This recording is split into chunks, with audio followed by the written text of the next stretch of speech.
nuovo in diretta dalle strade del Giro d'Italia. Adesso Pozzovivo l'ha messo un uomo davanti a tirare, si tratta di Hubert Dupont, però insomma non mi sembra che sia un gran ritmo quello del francese, Silvio, tant'è vero che i tre uomini al comando hanno guadagnato altri 7-8 secondi nei confronti del gruppo Maglia Rosa, che comprende anche Sébastien Henao, che è il più giovane degli Henao, è il cugino, scusate, del più famoso Sergio Henao, compierà 21 anni ad agosto.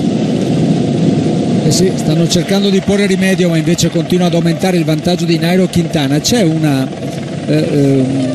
cosa strana su Twitter, anche il Giro d'Italia ha una pagina ufficiale, un account ufficiale, e c'è di 58 minuti fa: comunicazione sbagliata, 2 punti, nessuna neutralizzazione della discesa dallo Stelvio, scusateci per l'informazione sbagliata, grazie.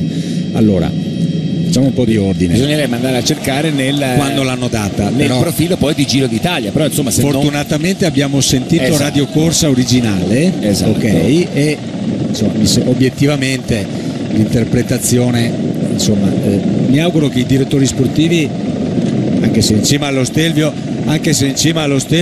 non credo che ci sia la possibilità di leggere Twitter, che ascoltino Radio Corsa più che leggere l'account ufficiale. La comunicazione di Radio Corsa è stata alle 15:18. Adesso una comunicazione di 13 secondi con la consueta precisione ci comunica questi dati Riccardo Pescante, che ringraziamo, ci sta coordinando dalla regia nazionale. Bisognerebbe adesso andare nell'account di Giro d'Italia per vedere quando è arrivata questa comunicazione sbagliata, però insomma deve far fede Radio Corsa, perché insomma l'ufficialità arriva da Radio Corsa, no? Insomma, e l'abbiamo sentita Radio Corsa, l'abbiamo riproposta anche a beneficio dei tanti appassionati che ci stanno ascoltando, perché anche sul web, come è normale in queste situazioni, stanno scatenando i vari pareri, ma perché Quintana non si ferma, ma perché questo, ma perché quello, insomma. Ecco, tra l'altro la comunicazione che è stata data parla proprio però dall'account ufficiale del Giro d'Italia, attenzione, quindi in corsa fa fede Radio Corsa, punto, parla proprio: la discesa dallo Stelvio è stata neutralizzata a causa delle condizioni meteo. Allora, se questa informazione fosse stata data da Radio Informazioni, chiaramente era un conto, e Bramati, Baffi, Martinelli, tutti i direttori sportivi, tutte le ammiraglie, insomma, che così l'hanno compresa, avrebbero avuto ragione in questo momento ad essere molto arrabbiati. Se invece è quella, solo e soltanto quella che abbiamo ascoltato nella nostra riproposizione, credo insomma che la miraglia della Movistar e della Europe Car e della Garmin Sharp hanno dato l'interpretazione corretta. Per cui siamo sempre con le immagini sul gruppo della Maglia Rosa, che continua costantemente a perdere terreno da Nairo Quintana, 2:17 in questo momento, e questo è il terzetto con Nairo Quintana. 2 minuti e 17, allora ci sarà tempo nel dopo tappa, anche perché ormai la situazione insomma si è venuta a creare, le polemiche sicuramente ci sarà modo anche per parlarne, per analizzare a fondo questo argomento, però sì, adesso dobbiamo restare assolutamente sulla cronaca, perché mancano 10 km alla conclusione e il gruppo della Maglia Rosa sta perdendo 2 minuti, arrotondiamo, e 20 secondi dai 3 uomini che sono al comando, dunque da Nairo Quintana, da Piero Lana e da Ryder Hesiedal. Molti si aspettavano la prima azione vera al Giro d'Italia di Nairo Quintana, e dobbiamo dire che oggi sta correndo da uomo che è arrivato secondo al Tour de France e che vuol provare a vincerlo questo Tour, perché non sta sulle azioni degli altri, è lui che prende l'iniziativa. E fin da stamani, dalla partenza da Ponte di Legno, ha dato chiari ed evidenti segnali delle sue intenzioni quest'oggi. È stata la Movistar a lavorare più di tutte, a condurre le operazioni fin dal Passo Gavia. Ora Nairo Quintana ha ogni tanto l'aiuto di Pierre Roland, invece non riesce ad aiutarli Ryder Hesiedal, che ogni qualvolta la strada ricomincia a salire è in difficoltà e perde contatto. Qui arriva Eusebio Unzue, il team manager, che passa una borraccia a Nairo Quintana, che ormai si sta avvicinando all'arco dei -10 all'arrivo. C'è ancora tanta strada, credetemi, tanta strada, anche se sembrano solo pochi 10 km, ma tanta strada, e tra questi ce ne sono di alcuni molto impegnativi.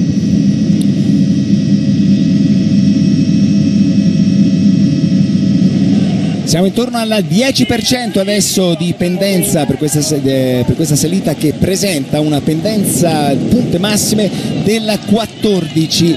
10% per il gruppo maglia rosa, 6,4% invece per i 3 uomini al comando. Silvio, dobbiamo fare i complimenti anche a Pierre Rolland, un francese che ha come sogno della vita quello di conquistare il Tour de France, che arriva al Giro d'Italia per animare la corsa, perché se abbiamo visto delle belle azioni nei primi 10 giorni, il merito è quasi esclusivamente di Pierre Rolland. Poi non è mai riuscito ad arrivare al traguardo, però nell'attendismo generale quello che si è sottratto alla regola è stato proprio il capitano dell'Eurocar. All'attacco fin da Montecopiolo, dove lì ha rischiato anche di vincere la tappa per poi insomma doversi arrendere ad uno straordinario Diego Ulissi. Un Pierre Rolland che in tutte le giornate in cui c'è il terreno ha dato le sue caratteristiche, è protagonista, e lo è anche quest'oggi.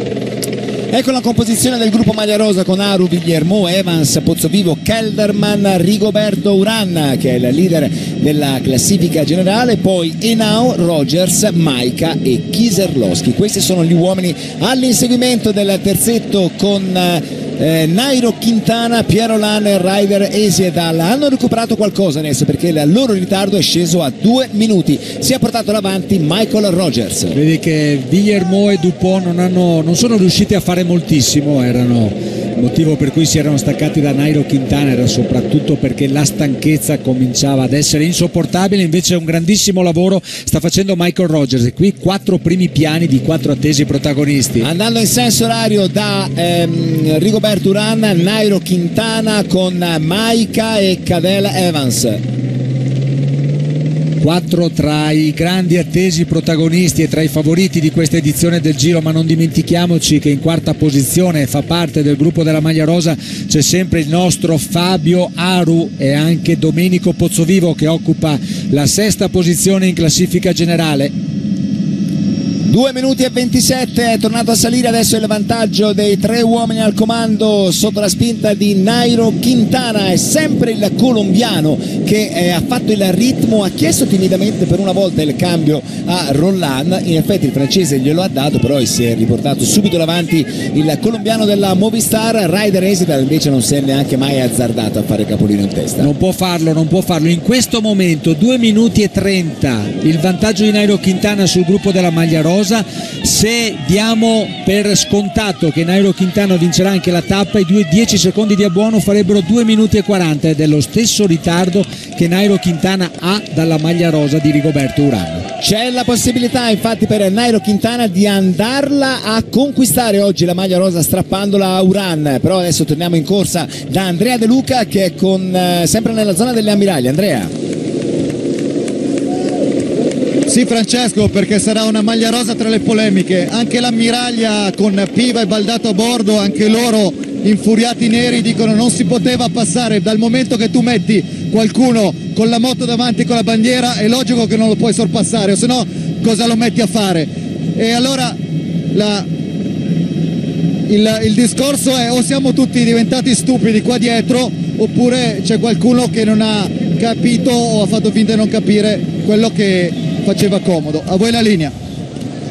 Grazie Andrea, hai detto bene. Comunque andrà a finire oggi, sarà una maglia rosa tra le polemiche. Dovesse restare sulle spalle di Rigoberto Urán, dovesse passare invece sulle spalle di Nairo Quintana, così come sembra dalla trend attuale, perché il vantaggio del colombiano della Movistar è salito a 2 minuti e 36 e non dimentichiamo che ci sono anche gli abbuoni. 10, 6 e 4 ai primi 3 corridori all'arrivo. Qua intanto nella zona del traguardo abbiamo visto transitare anche Mauro Vegni, molto accigliato, perché appunto ci dobbiamo preparare a un finale di giornata tra le 1000 polemiche. Era stata annunciata la neutralizzazione oppure no? Allora, dalla comunicazione di Radio Informazioni che abbiamo ascoltato noi e che vi abbiamo riproposto dalla macchina dell'Androni Venezuela, non si parlava di neutralizzazione, però dal sito ufficiale del Giro, meglio dall'account ufficiale del Giro, invece si parlava su Twitter di neutralizzazione. Sì. Staremo a vedere, seguiremo con interesse quanto accadrà.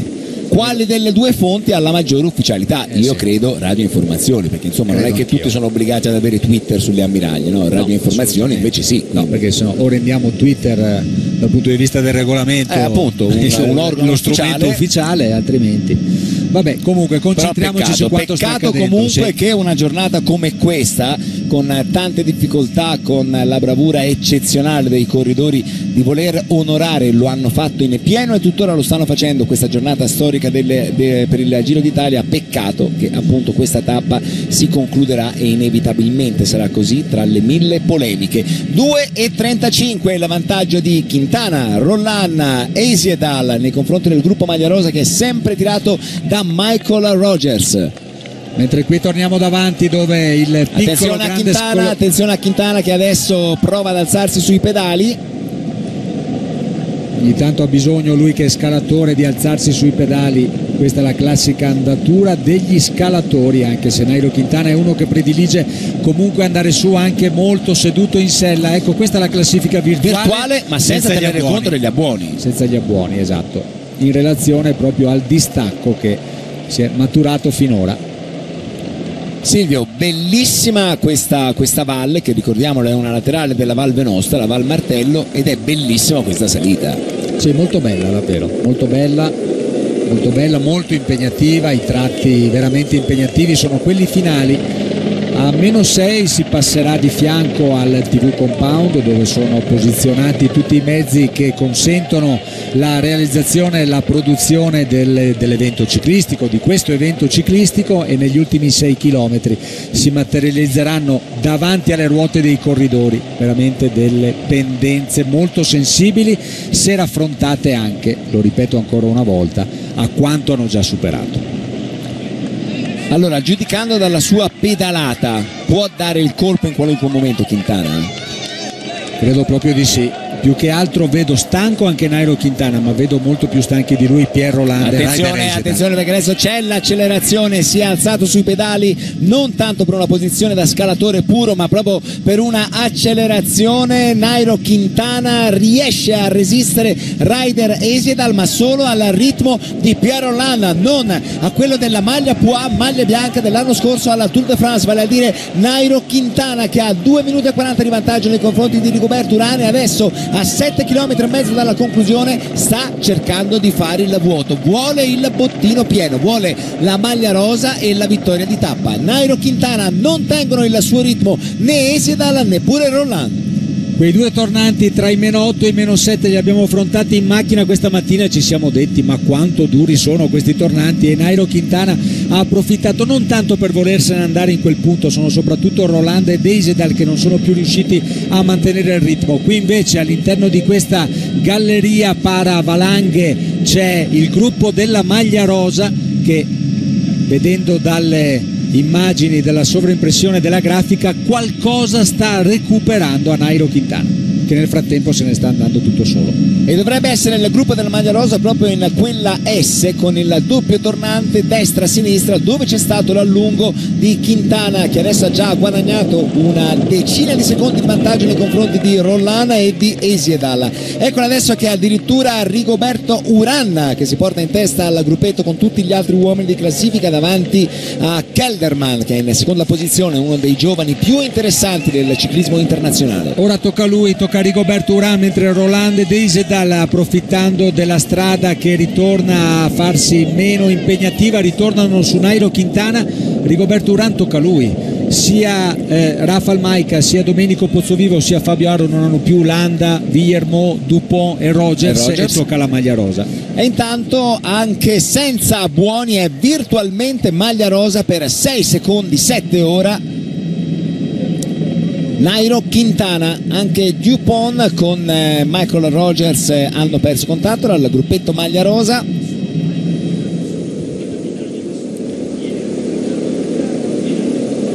Cataldo è sempre là, sempre nel gruppetto con i migliori, Dario Cataldo. Davanti a lui c'è Sebastian Henao, suo compagno di squadra alla Sky. Si è gestito con grande lucidità Dario Cataldo, sapendo di non essere in grado di seguire il ritmo di Nairo Quintana, li ha mollati prima di essere completamente in crisi, e ora riesce per ora a rimanere insieme agli altri corridori che fanno parte del gruppo della maglia rosa. Fra l'altro, Silvio, notiamo che Pierre Rolland ha 4 minuti e 47 di ritardo in classifica generale.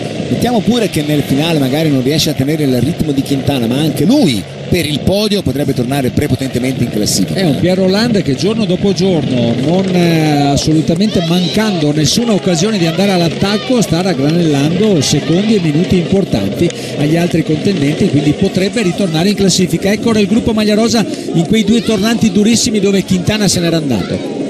Adesso si è portato in prima posizione Maika, eccola la maglia verde, la maglia bianca, maglia rosa di Rigoberto Urán che sembra in difficoltà, prova Maika con Kelderman e con Pozzovivo, l'allungo di Rafał Majka, il leader della classifica riservata ai giovani, che si tiene sulla ruota Vilko Kelderman. Questo ragazzo Kelderman è veramente forte, Silvio. E anche Rafał Majka non sta perdendo un colpo, mentre sembra un po' in difficoltà anche Fabio Aru, lo vedete lì davanti a questo gruppettino con Evans. Attenzione perché anche Evans adesso sta perdendo contatto, non riesce a tenere la ruota di Sebastian Henao, è dietro in penultima posizione di questo gruppo che è chiuso da Pantano. Pensa a cosa accadrà nell'ultimo chilometro e mezzo, dove ci sono le pendenze più impegnative, se questi due tornanti in tutto non saranno più di 250 metri hanno fatto questa differenza. Ora si va ricompattando il gruppetto, esatto. Maika chiedeva collaborazione a Kelderman, non ha avuto, e qua siamo nella zona, abbiamo appena superato lo spiazzo dove c'è il TV compound, dove ci sono dunque tutti i mezzi delle varie televisioni, dove c'è anche il palco del processo alla tappa. Qua invece si va verso l'ultima parte della salita, che è divisa e con possiamo dire in 3 settori: una prima rampa, un tratto in falso piano, un'altra salita micidiale all'ultimo chilometro e mezzo. Questa è la prima rampa. Questa è la prima rampa e ha cercato Nairo Quintana di allungare, ma per ora hanno risposto sia Pierre Rolland che un stanchissimo Ryder Eisedal. 3 minuti e 5 secondi è il vantaggio dei 3 battistrada, che così sono nell'ordine: Quintana, Rolland e Eisedal. In pratica l'hanno sempre fatta in questo modo la salita, con il colombiano davanti alla francese e alla canadese della Garmin. Ogni qualvolta escono da un tornante guardano davanti a loro per cercare di capire cosa gli aspetta dopo il tornante. Nairo Quintana continua ad alzarsi sui pedali, mentre Vilko Kelderman sembra tra i più brillanti nel gruppetto della maglia rosa. Si è staccato Evans, ritardo per loro. No, Evans è sempre lì Evans. Scusami. Questa è la coda del gruppo, chiuso da Henao, poi Pantano, Aru, Evans con Maika, con Kieserlowski. Ora se ne va. Io non ho visto Pozzovivo in quel gruppetto. Qui stiamo ritornati davanti, dove Ryder Eisedal sta vendendo sella e manubrio, come si dice in gergo, per cercare di rimanere a ruota di Nairo Quintana, mentre sembra in difficoltà anche Pierre Rolland. Ora ancora Rigoberto Urán. Eccolo là, Pozzovivo, maglia della G-Reserve, 3 minuti e 16. Guardate la differenza di pendenza. Adesso questi che vediamo inquadrati stanno affrontando un tratto al 12,5%. Ecco qua. Attenzione perché non ha dato ancora un nuovo affondo Nairo Quintana, però intanto si è creato un buco di 3-4 metri, diventano 5-10. Adesso è in difficoltà ancora una volta, oltre a Ryder Eisedal anche Pierre Rolland. Si alza sui pedali Nairo Quintana, cercando con una traiettoria più larga una pendenza appena meno arcigna. 5 km alla conclusione, siamo al 7% per quanto riguarda il gruppo della maglia rosa. Attenzione perché sta mollando Pierre Rolland, strepitoso Ryder Eisedal. Sì, diciamolo, ci sta sorprendendo, è in difficoltà, uno dei primi corridori ad andare in difficoltà quando la strada inizia a salire, ma con un carattere veramente straordinario. Occhio dietro con Urán che ha allungato, portandosi dietro Maika e Kelderman.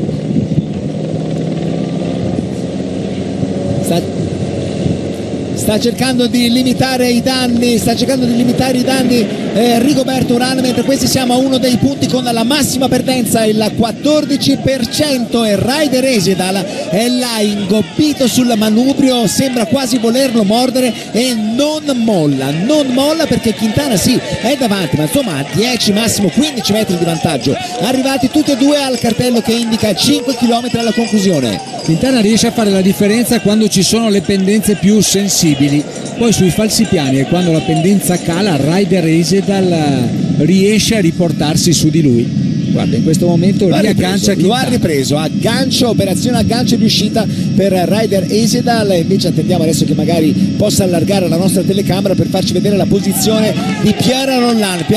Ormai possiamo dire Silvio ha definitivamente mollato. Dietro c'è ancora lo scatto di Rafa Majka, che sembra in assoluto il più pimpante tra quelli del gruppo della maglia rosa, perché aveva provato a scattare anche in occasione di quella sequenza sinistra-destra di tornanti. Ancora l'attacco del polacco della Tinkoff Saxo sulla sua ruota, Wilco Kelderman, e prova ad uscire anche Domenico Pozzovivo adesso, che prova a riportarsi sui due. Anche Rigoberto Urán prova a reagire mentre sembra avere qualche difficoltà. Aru con Evans, sono più indietro sia Aru che Evans. Anche Kieserlowski sembra avere delle difficoltà, mentre Rafał Majka il più pimpante insieme a Wilco Kelderman. Torniamo sulla testa della corsa, non c'è più Rolland, sono rimasti in due davanti con Quintana e Esedal. Questa è la sofferenza, la difficoltà di Cadel Evans con Pantano, con Nau poco più avanti c'era Aru. Sono tutti al limite, Francesco, sono tutti al limite. Veramente una tappa che ha asciugato le forze e le energie di tutti i corridori. Sarà più una battaglia di testa d'ora in avanti, una battaglia di testa e di carattere. Si sta spianando adesso la strada per un tratto in falso piano di fronte alle bici di Quintana e di Esedal, andando a costeggiare il lago di Gioveretto, che è questo invaso artificiale formato dal Rio Prima e che nasce dal Cevedale e percorre la Val Martello. Ma andiamo in corsa da Andrea De Luca. Andrea.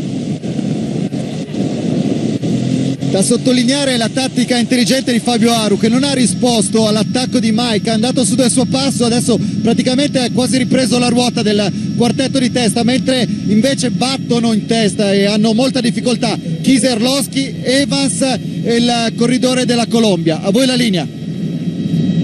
Grazie Andrea, il corridore della Colombia si tratta di Pantano. Qua siamo invece con Pozzovivo, con Kelderman, con Majka, con Rigoberto Urán e con un bravissimo Aru. E sta approfittando Nairo Quintana della presenza insieme a lui di uno straordinario Ryder Esedal, che in questo tratto che costeggia il lago di Gioveretto gli può dare una grossa mano, perché proprio in quel tratto Ryder Esedal non sta facendo mancare il proprio apporto al tentativo. Spera di riuscire poi a tenere le ruote di Nairo Quintana nell'ultimo durissimo chilometro e mezzo e magari così pensare e cullare il sogno di poter conquistare questa tappa, la tappa più importante di questa edizione del Giro d'Italia, mentre qui inquadrato un Cadel Evans, anche lui indomito, che sta cercando di reagire al momento di difficoltà. Sicuramente non è uno specialista delle cronometri del Ryder Esedal, ma è sicuramente più passista rispetto a Nairo Quintana, sì, che dunque ha sfruttato la collaborazione del canadese in quel tratto in falso piano. Sì, lo ha sfruttato, e vedi che il vantaggio è tornato ad aumentare, perché adesso rispetto alla maglia rosa, una classifica virtuale del Giro, ha un vantaggio di 35 secondi Nairo Quintana senza gli abbuoni. Mentre qui il terzetto formato da Kieserlowski, Pantano e Cadel Evans, che ha perso contatto dal gruppettino maglia rosa con Majka, con Kelderman, con Fabio Aru, con Rigoberto Urán naturalmente. Considerando, Silvio, che Evans aveva un vantaggio di 47 secondi da Majka e aveva un vantaggio di 1 minuto e 21 da Fabio Aru, potrebbe perdere la seconda posizione Evans stasera al termine di questa tappa. Potrebbe perderla Cadel Evans.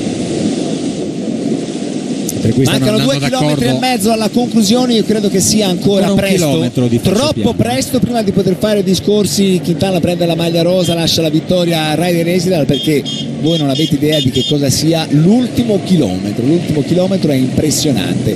Dal cartello dei meno 1000 metri alla conclusione, dove c'è il triangolo rosso, ai meno 700, in 300 metri ci sono 6 tornanti, con pendenze che arrivano al 14%, uno dietro l'altro. Sembra di essere venuto in mente sul San Luca, con la curva delle Orfanelle, veramente impegnative come quelle dure rampe, e soprattutto qua sono 6 curve delle Orfanelle, 6 curve delle Orfanelle una dietro l'altra, dopo aver scalato Gavia e Stelvio con queste temperature e con questa giornata. Ora se n'è andato il sole, mentre qui all'arrivo qualche raggio lo incontreranno. Sono già pronti naturalmente le decine di fotografi ad immortalare questa giornata che rimarrà nella storia. Per fortuna però non sta piovendo, l'asfalto è ancora bagnato, però non sta piovendo qua nella zona del traguardo. Si danno cambi anche regolari. Adesso Nairo Quintana con Ryder Hesjedal, questo è il gruppo degli inseguitori. Vediamo Wilco Kelderman che nel tratto di falsopiano, costeggiando il lago, sta cercando di guadagnare un po' di vantaggio rispetto agli altri uomini, a Maika, a Rigoberto Urán, a Aru. Secondo me conveniva rimanere e risparmiare le energie per l'ultimo chilometro, sì, anche perché insomma il tratto di falsopiano non è cortissimo, sono un paio di chilometri. Un paio di chilometri, sì. Termina proprio a 1,2 km dall'arrivo, quindi altri 500 metri di fatica. Chissà se Ryder Hesjedal riuscirà a tenere la ruota in Nairo Quintana. Vediamo. Se ci riuscisse potrebbe essere premiato dal colombiano. Sì. Vediamo, perché ormai ci siamo quasi, 1600 metri alla conclusione. Quando mancheranno 1100 metri alla fine, lì comincerà il tratto forse più spettacolare di questa salita.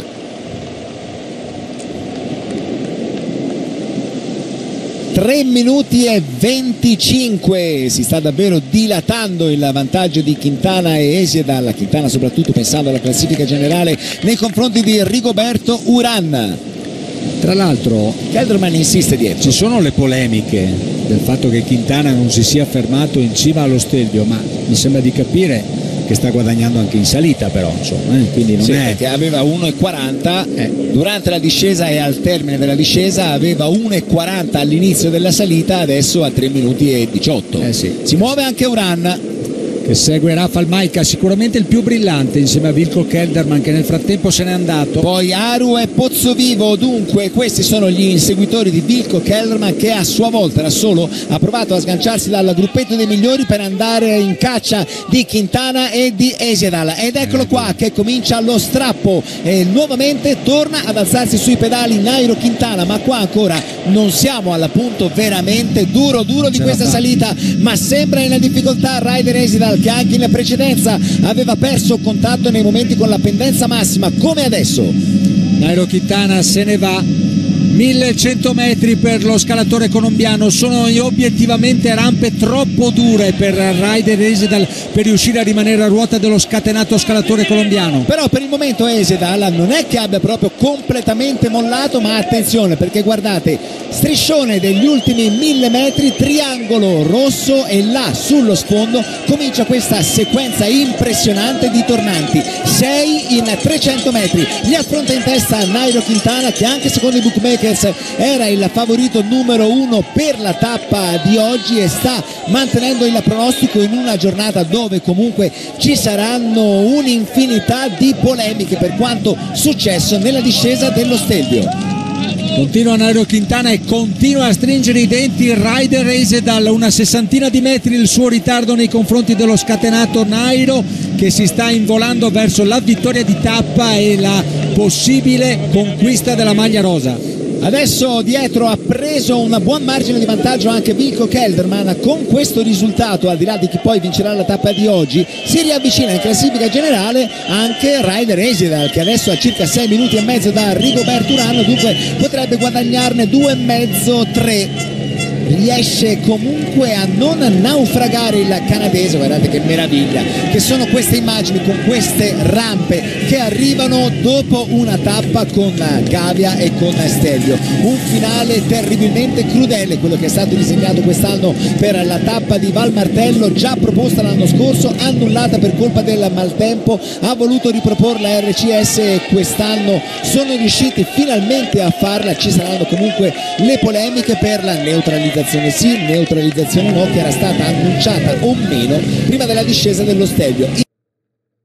Intanto ci gustiamo l'azione di Nairo Quintana ed è la prima volta che lo vediamo veramente all'attacco, Silvia, perché in tutte le altre occasioni aveva sfruttato il lavoro degli altri. Oggi no, in una delle tappe più difficili per quanto riguarda il profilo altimetrico ha voluto dimostrare di essere il più forte in salita. Quintana ad Europa aveva sfruttato il grande lavoro di Domenico Pozzovivo, polemico dopo l'arrivo, segnalando il fatto che comunque ha fatto lo scattino per andare a sopravanzarlo allo sprint. Nairo Quintana, che a detta di Domenico Pozzovivo comunque si è scusato per il gesto e che quest'oggi ha corso da padrone fin dalla partenza con la sua Movistar, ha controllato la situazione, ha imposto l'andatura e il ritmo fin dal passo del Gavia e ora sta dominando questa tappa. Ci saranno polemiche, non ci saranno polemiche, godiamoci lo spettacolo che comunque questo ragazzo venuto da lontanissimo ci sta regalando. Ha avuto dei problemi di respirazione nei primi giorni di giro, una cura anche di antibiotici per Nairo Quintana, in tanti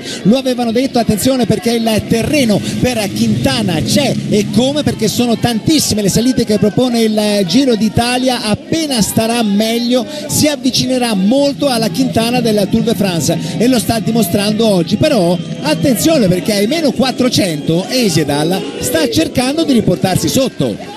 Sta cercando di riportarsi. Non è lontanissimo Ryder Esedal. Bravissimo. Sembra un po' più pesante adesso l'azione di Nairo Quintana, che sta per arrivare al cartello dei 250 metri, però insomma Esedal sì, si è avvicinato ma è ancora per il canadese terribilmente lontano, mentre dietro abbiamo visto che Rigoberto Urán sta tentando una reazione per limitare i danni, invece si alza nuovamente sui pedali Nairo Quintana ormai ai 200 metri. Potrebbe passare sulle spalle di un altro colombiano, la maglia rosa, che fino a oggi era su quelle di Rigoberto Urán. Adesso sarà importante tenere d'occhio il cronometro. Intanto Nairo Quintana va verso il traguardo di Val Martello, una giornata storica per il Giro d'Italia, una giornata nel segno di Nairo Quintana, che mette una ipoteca grande così a questo punto anche sulla conquista del Giro. L'arrivo adesso di Ryder Esedal, scorre il nostro cronometro, attenzione perché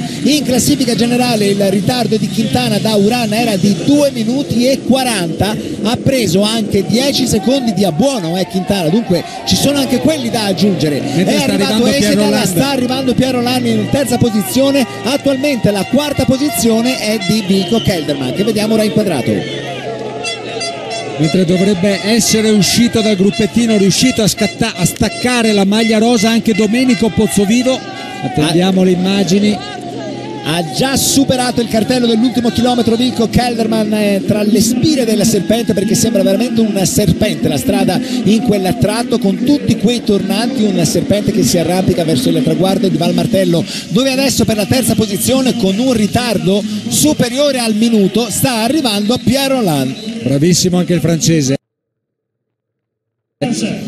bravissimo anche Pierre Rolland. Signore e signori, mesdames et messieurs, eccolo che allora, taglia ritardo di Rolland 1 minuto e 13, 1 e 13. Vediamo quanto anche il francese, che attualmente era ottavo, riuscirà a recuperare sugli uomini che stamani lo precedevano in classifica. Eccola qui la maglia rosa che è rimasto con Maika, il giovanissimo Henao. Questo è Pozzovivo che ha i 600 metri conclusivi. Kelderman invece, siamo passati con le immagini sull'olandese che sta uscendo adesso dalla zona dei tornanti, sì, ma appunto c'è ancora 500 metri, ne mancano ancora 2 di tornanti per Kelderman. Cioè siamo intorno a 1 minuto e 40 ancora, mentre siamo a 2 minuti, è arrivato Nairo Quintana da 2 minuti. ancora 30 secondi e sarà maglia rosa. Sì, 450 metri invece per Domenico Pozzovivo, che avrebbe ancora la possibilità di andare a riprendere Vilko Kelderman, anche se non servirebbero per il lucano comunque, anche ce la dovesse fare per gli abbuoni, perché gli abbuoni vanno soltanto al primo, al secondo e al terzo, 10, 6, 4 secondi rispettivamente. Dunque 10 per Nairo Quintana, 6 per Ryder Hesjedal, 4 per Pierre Rolland. Anche Aru è riuscito a sganciarsi dalla maglia rosa, dunque guadagnerà ulteriormente Fabio Aru anche oggi nei confronti sia di Maika sia di Cadel Evans, i due che lo precedevano in classifica generale, e ovviamente recupera anche su Rigoberto Urán. Bravissimo Fabio Aru. Qui invece un Rigoberto Urán che si sta difendendo anche oggi. Dovrebbe essere ormai in vista del addirittura d'arrivo Vilko Kelderman, braccato da Domenico Pozzovivo. È appena più indietro Domenico Pozzovivo, dunque questa è la lotta per la quarta posizione. Sta arrivando anche Fabio Aru. Silvio, qua sta correndo con l'esperienza di un veterano Fabio Aru, perché si è gestito alla grande anche su questa salita al sardo. Si è gestito molto bene, benissimo, e sta dando fondo a tutte le energie che gli sono rimaste, mentre maglia rosa per Nairo Quintana già da un minuto. Arriva Kelderman con 3,30, poi Pozzovivo con un ritardo di 3,36, 3,40 per Fabio Aru. Allora Pozzovivo 3,36, 3,40 per Fabio Aru. Vediamo quanto saranno riusciti a recuperare i due italiani Pozzovivo e Aru nei confronti di Rigoberto Urán, che adesso ha trovato per strada un altro colombiano. Si tratta di Sebastian Henao, mentre adesso arriva al traguardo Maika con un ritardo superiore ai 4 minuti. Dunque Aru rispetto a Maika ha guadagnato una trentina di secondi, 4,08 il ritardo del polacco. Arriva Urán a 4,11 il ritardo di Rigoberto Urán, e dunque possiamo andare anche ad aggiornare la classifica generale, la nuova classifica generale, che adesso vede davanti a tutti Nairo Quintana. È riuscito a lasciare il segno, il suo, chissà, forse primo segno in questo giro, il colombiano. Silvio? Il primo segno certamente, può darsi anche che il Giro abbia quest'oggi conosciuto e trovato il suo padrone. Andiamola bene in casa, Silvio, con Fabio Aru. Con Fabio Aru, durissima questa tappa qui quest'oggi, Aru in Val Martello. Sì, abbiamo preso neve sia sul Gavia che sullo Stelvio. Oggi è stato un giorno duro. Sei venuto su col tuo passo, con la tua gamba. Sì, oggi tutto il gruppo è da ammirare, perché abbiamo corso in delle condizioni critiche e sono tutti dei campioni. Tu sapevi della neutralizzazione? Sapevate alla Stana? Sì. Grazie. Pazzesco, quasi non riusciva a parlare Fabio Aru dalla tensione, dalla stanchezza, per quello che hanno fatto oggi i corridori, e credo che abbia detto una cosa bellissima, perché arriva questa frase da uno dei più giovani del gruppo: vanno tutti abbracciati i corridori oggi. Andiamo alla Pozzovivo adesso. Domenico Pozzovivo, eccolo qua, siamo in una situazione in cui ci sono le ammiraglie anche che spingono, allora gara durissima questa qui quest'oggi. Sì, da gara limite della regolarità per la neve, ma ci sono macchine in mezzo per lui. Sapevate della neutralizzazione? Ma non sapevamo niente, noi abbiamo fatto la nostra gara, è successo di tutto in discesa soprattutto, e niente, dopo ho rimediato, non potevo. Grazie. Vabbè, allora questo è un altro elemento che aumenterà il livello della discussione, perché sembra che i corridori appunto di questa neutralizzazione non sapessero niente, comunque evidentemente dalle ammiraglie, o forse da qualche ammiraglia, non era stata comunicata.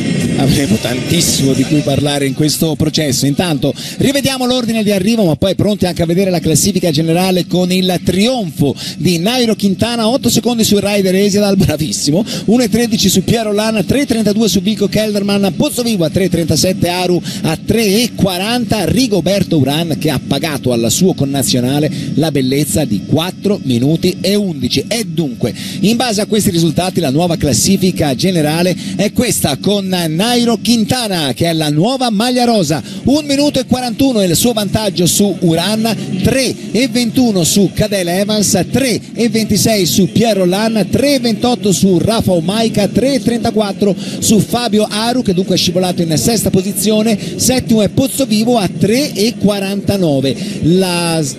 L'espressione di Nairo Quintana, il ghigno, la sofferenza di Ryder Hesjedal, questo invece è l'arrivo di Pierre Rolland. Silvio, stasera cosa possiamo dire? Giro finito?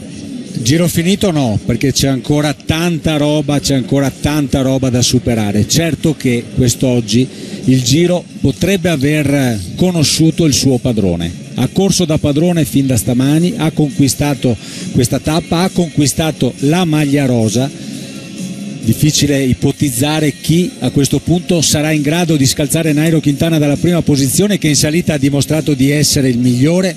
Io mi sto godendo anche queste immagini. Questa è la bellezza eccezionale di queste immagini, l'arrivo di Pozzovivo, di Fabio Aru, questo è l'arrivo di Rafa Omaica con questo replay hyper motion nel quale veramente possiamo andare a scorgere la minima espressione dei corridori, vediamo ogni muscolo dei corridori. Guardate per esempio quanto è bella questa immagine che ci regala la regia di Pietro Sollecchia con l'arrivo di Cadel Evans e di Robert Kieserlowski. Quest'oggi sono credo da abbracciare tutti, quelli che sono già arrivati e quelli che arriveranno magari fra 40 minuti, ma noi saremo qua perché sicuramente interverremo su Alessandra De Stefano nel processo per ricordare anche gli ultimi che arriveranno qua sul traguardo di Val Martello, perché oggi, come diceva Fabio Aru, quelli del gruppo sono stati e sono tutti dei campioni. Pronti ad andare sul palco del processo alla tappa? Che processo ci aspetta oggi? Alessandra De Stefano, è il momento del processo.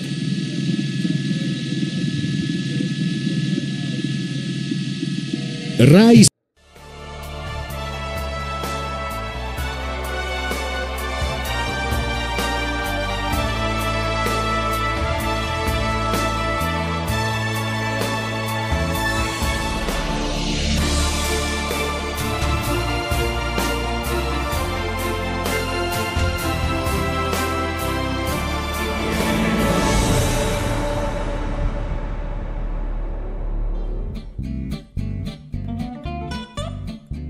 Sport ligado nos canais ESPN, um grande abraço. 10ª etapa Giro 2015 de Vita Nova Marche até Forlì, 200 quilômetros exatos de prova pela costa do Adriático, né? Um dia de sol, um dia lindíssimo e uma etapa plana, né? Uma etapa que tinha uma montanha de categoria 4 no meio, sem nenhuma dificuldade para ninguém. E aí a gente vê, ó, costa do Adriático aí à direita, passando Civita Nova Marche, aí a primeira meta de sprint intermediário do dia que nós teríamos em Fano, aí o Monte de Bartolo que era categoria 4, o reabastecimento que seria em Sant'Ancarnello de Romana, Cesena o segundo sprint intermediário e a chegada em Forlì. Tudo planinho, chegada tinha algumas curvas, e o que a gente imaginava que ia acontecer era o que a gente vê em quase todas as provas planas, que são fugas, e a fuga hoje não era grande, a fuga tinha 5 atletas, né? E esperávamos que o pelotão, ó, os 5 aí, ó, 5 italianos na fuga, né? Uma fuga inteira tricolor. E a gente imaginava que o pelotão fosse pegar essa fuga, porque, bom, eles sempre pegam, né? Eles sempre vão lá para as cabeças, ainda mais com o Giro de Itália na terceira etapa só tendo montanhas, e as oportunidades para os sprinters a cada ano que passa na Itália, elas diminuem ainda mais, né? As etapas em linha, elas são mais raras, eles privilegiam aí os terrenos mais montanhosos, os terrenos mais clássicos, do que as etapas planas, até pelo relevo da Itália, né, que tem montanha para tudo que é lado. no país da bota. Mas enfim, 104 km por hora, e como a etapa era plana e o ritmo era muito acelerado, aí o contador batendo papo com o Tom Boonen, né? O pessoal tava na média horária aí para cima dos 45 por hora, o que é muita coisa, né? E hoje muitos resorts de praia, né? E o Celso Anderson estava levantando uma questão na etapa bem interessante. Se o Adriático já é frio no sul da Itália, imagina no norte aí, né? Que é mais frio ainda, né? Tem coragem de pular naquela água ali, Celso Anderson? Um abraço para você. Um abraço para você, Aguiar, Ari Aguiar, para vocês aí de casa. Você nunca me chamou de Aguiar na sua vida. Oi? Você nunca me chamou de Aguiar na vida. Foi a primeira vez. Então, primeira vez, né? Gostei. Tá bom, nome e sobrenome. Merece. Cara de respeito. Então, um abração para vocês aí de casa. Sim, uma etapa bonita no Adriático, plana, uma montanha de nada aí, categoria 4, que não ia mudar nada na classificação geral. Qual era a questão? Olha aí a meta de montanha. E a questão era, a fuga chega ou não chega? Todo mundo apostava que a fuga chegaria à frente do pelotão. 5 atletas, 4 de equipes daquelas que são convidadas e uma de equipe continental, que é a Cannondale Garmin, aí do atleta, o segundo atleta que passou aí na meta de montanha. Mas toda a energia do pelotão estava ali concentrada nos sprinters. Principalmente quem tomava as ações ali era a Lotto Soudal, a Lotto da Bélgica, né, do André Greipel, que é o cara aí mais forte para os sprints. Mas a gente vai ver aí o que aconteceu no final. Enquanto isso, eles contornavam aí essa costa do Adriático maravilhosa. A gente falava sobre a temperatura da água, né? Muitas vezes a gente vê uma imagem maravilhosa aí na Europa, na Itália, na França e tal, mas aí a água é fria demais, nada a ver aqui com o Nordeste do Brasil, onde você entra na água, parece que nem refresca, fica quente, muito quente. Então essa é a grande diferença aí no litoral, num país como o nosso aqui, né, que tem águas muito quentes, aí dependendo da região, principalmente na região Nordeste. E aí as imagens são maravilhosas, mas para tomar banho de mar já não é tão legal. Bom, olha aí os 5 da fuga, né? Os 5 italianos e só uma equipe World Tour, né? Só esse atleta aí do World Tour, só Cannondale Garmin. Fora isso, Southeast, Bardiani, Androni e a Nipo ali. Aparecendo esse atleta da Cannondale era o Alan Marangoni, que estava por lá. E como era de se esperar, né? Hoje quem puxava a ponta do pelotão era a Lotto Soudal, essa Lotto belga aí, a equipe vermelhinha, com a equipe Sky logo atrás, o Richie Porte ali baixinho, comendo alguma coisa ali, mandou um negócio pra dentro ali. Fazendo um lanche, né? Mas nem mastigou, né? Foi 2 mordidas pra dentro. Tá fazendo um lanchinho, é importante. A gente passou no... qual é esse autódromo? Não lembro. Não vou lembrar o nome aqui. Mas amanhã que a gente vai ter um autódromo interessante. Autódromo de Fórmula 1, né? Autódromo de Imola. E vamos ter ali algumas voltas para chegada. Vai ser bem legal. Provavelmente, eu não sei se a gente vai entrar no ar já dentro do autódromo ou não.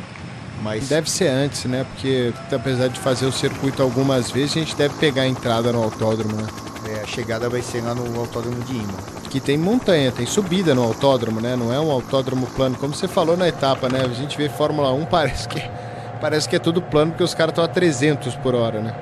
Mas a gente vai ver os atletas sofrendo bastante para a chegada de amanhã, que é bem complicada por causa dessa série de subidas que vamos ter no final da prova, no autódromo de Imola amanhã. E falando do que aconteceu... O atleta que vai tomar punição porque está sem número na bike, ó, certeza. E falando sobre as declarações do dia de descanso para hoje, algumas importantes do Oleg Tinkoff, né, que deu de novo declarações polêmicas. Ele não está mais aí com o carro de apoio, ele foi se tratar do joelho lá na Rússia e estava na primeira semana dentro do carro de apoio, o carro ali do diretor esportivo. Deve ser a primeira vez na história de uma grande volta que o diretor esportivo da equipe, que está comandando taticamente a prova, sai uma semana para tratar um problema no joelho e vai voltar na terceira. Mas ele tem as outras pessoas que teoricamente são pagas para isso, fora o Bjorn Riis, que foi demitido, e que vão aí tocar a equipe durante essa semana. E o Alberto, o contador, que é um cara super experiente, e as reuniões devem ser feitas ali no hotel. Acabou a etapa de hoje, claro que a prioridade é a recuperação, principalmente do Alberto Contador e dos outros atletas, mas eles conversam o dia inteiro e depois devem ter as reuniões ali para falar da etapa do dia seguinte, que é o objetivo mais próximo, e também falar dos objetivos Giro de Itália afora, né, que são aí mais 2 semanas de prova. Então eles têm as reuniões periódicas para determinar o que vão fazer na etapa seguinte, como devem trabalhar os elementos aí da equipe, também qual proteção, quando não é uma etapa de montanha decisiva ou um contra-relógio, qual a proteção eles vão fazer em cima do Alberto Contador. A gente vê isso sistematicamente todos os dias aí, desde que começou o Giro de Itália 2015. 50 km para a chegada, 2 minutos e 56, ainda era um tempo bem considerável ainda para os atletas do pelotão pegarem essa fuga. E a gente dizia até, né, Celso? Que ia pegar com facilidade, né? E eu falava durante a prova, falava assim, eles podiam acelerar agora para reduzir essa diferença para 1 minuto, 1 minuto e pouco, e depois controla de novo, né? Aí Exato. Quando precisar, acelera de novo, acelera mais. E a gente está vendo aí que arredondando a 50 km, 2,54, era super confortável para a equipe desse cara aí, ó, do André Greipel, esse de branco, que é campeão alemão, por isso que ele usa essa camisa, mas era dessa equipe vermelha, que é a equipe Lotto. Só ele tem a camisa diferente ali e o atleta de trás também. Explica uma coisa. A gente está vendo o pessoal, os dois aí a 50 por hora. A fuga revezando lá a 50 por hora. O pelotão tem condição, se ele quiser, fazendo força e revezando todo mundo, de andar a 55? Tem condição. Se a fuga está andando a 50, eles conseguem andar a 55 numa velocidade média de 55. Conseguem. Eles têm muito mais força e energia, muitos atletas para se revezarem. É que desde que a gente começou a transmissão, basicamente, com poucas alterações, era a equipe Lotto que tomava a frente do pelotão. A gente viu o atleta de branco ali, ele é da Trek. E ele também tinha interesse por causa do Giacomo Nisolo, que é o sprint que viria para a chegada. A Giant teria o Mezeg. Mas nenhuma dessas equipes efetivamente colocou a equipe inteira como a Lotto colocou nessa chegada. Por quê? Porque a gente já falava que o Greipel é o cara mais forte para a chegada. Uma chegada vindo com muitos atletas, o Greipel é aquele de maior potência, já demonstrou isso na etapa que ganhou, na etapa que perdeu, errou o time, por isso que perdeu. Então, a Lotto que vinha, e foi passando o tempo, ó. Aí era uma situação bem confortável pro pelotão, 45 km, 2,36. A gente poderia arriscar, não, vai pegar fácil, vai pegar a hora que quiser.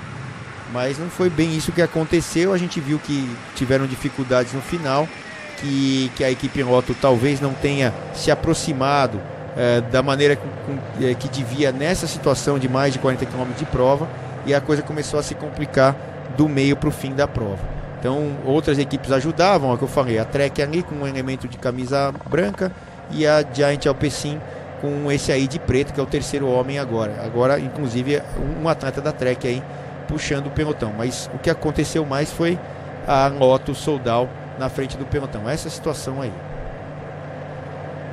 Fazendo força, né? Um atleta só da Giant por ali, e a briga era para poder pegar aquele pessoal lá da frente que ainda estava aí, ó, 2,33, passando nos 45 quilômetros para a chegada. O pelotão, a fuga já estava quase 2 km, mais de 2 quilômetros à frente, no 42,6 para chegar desse aí.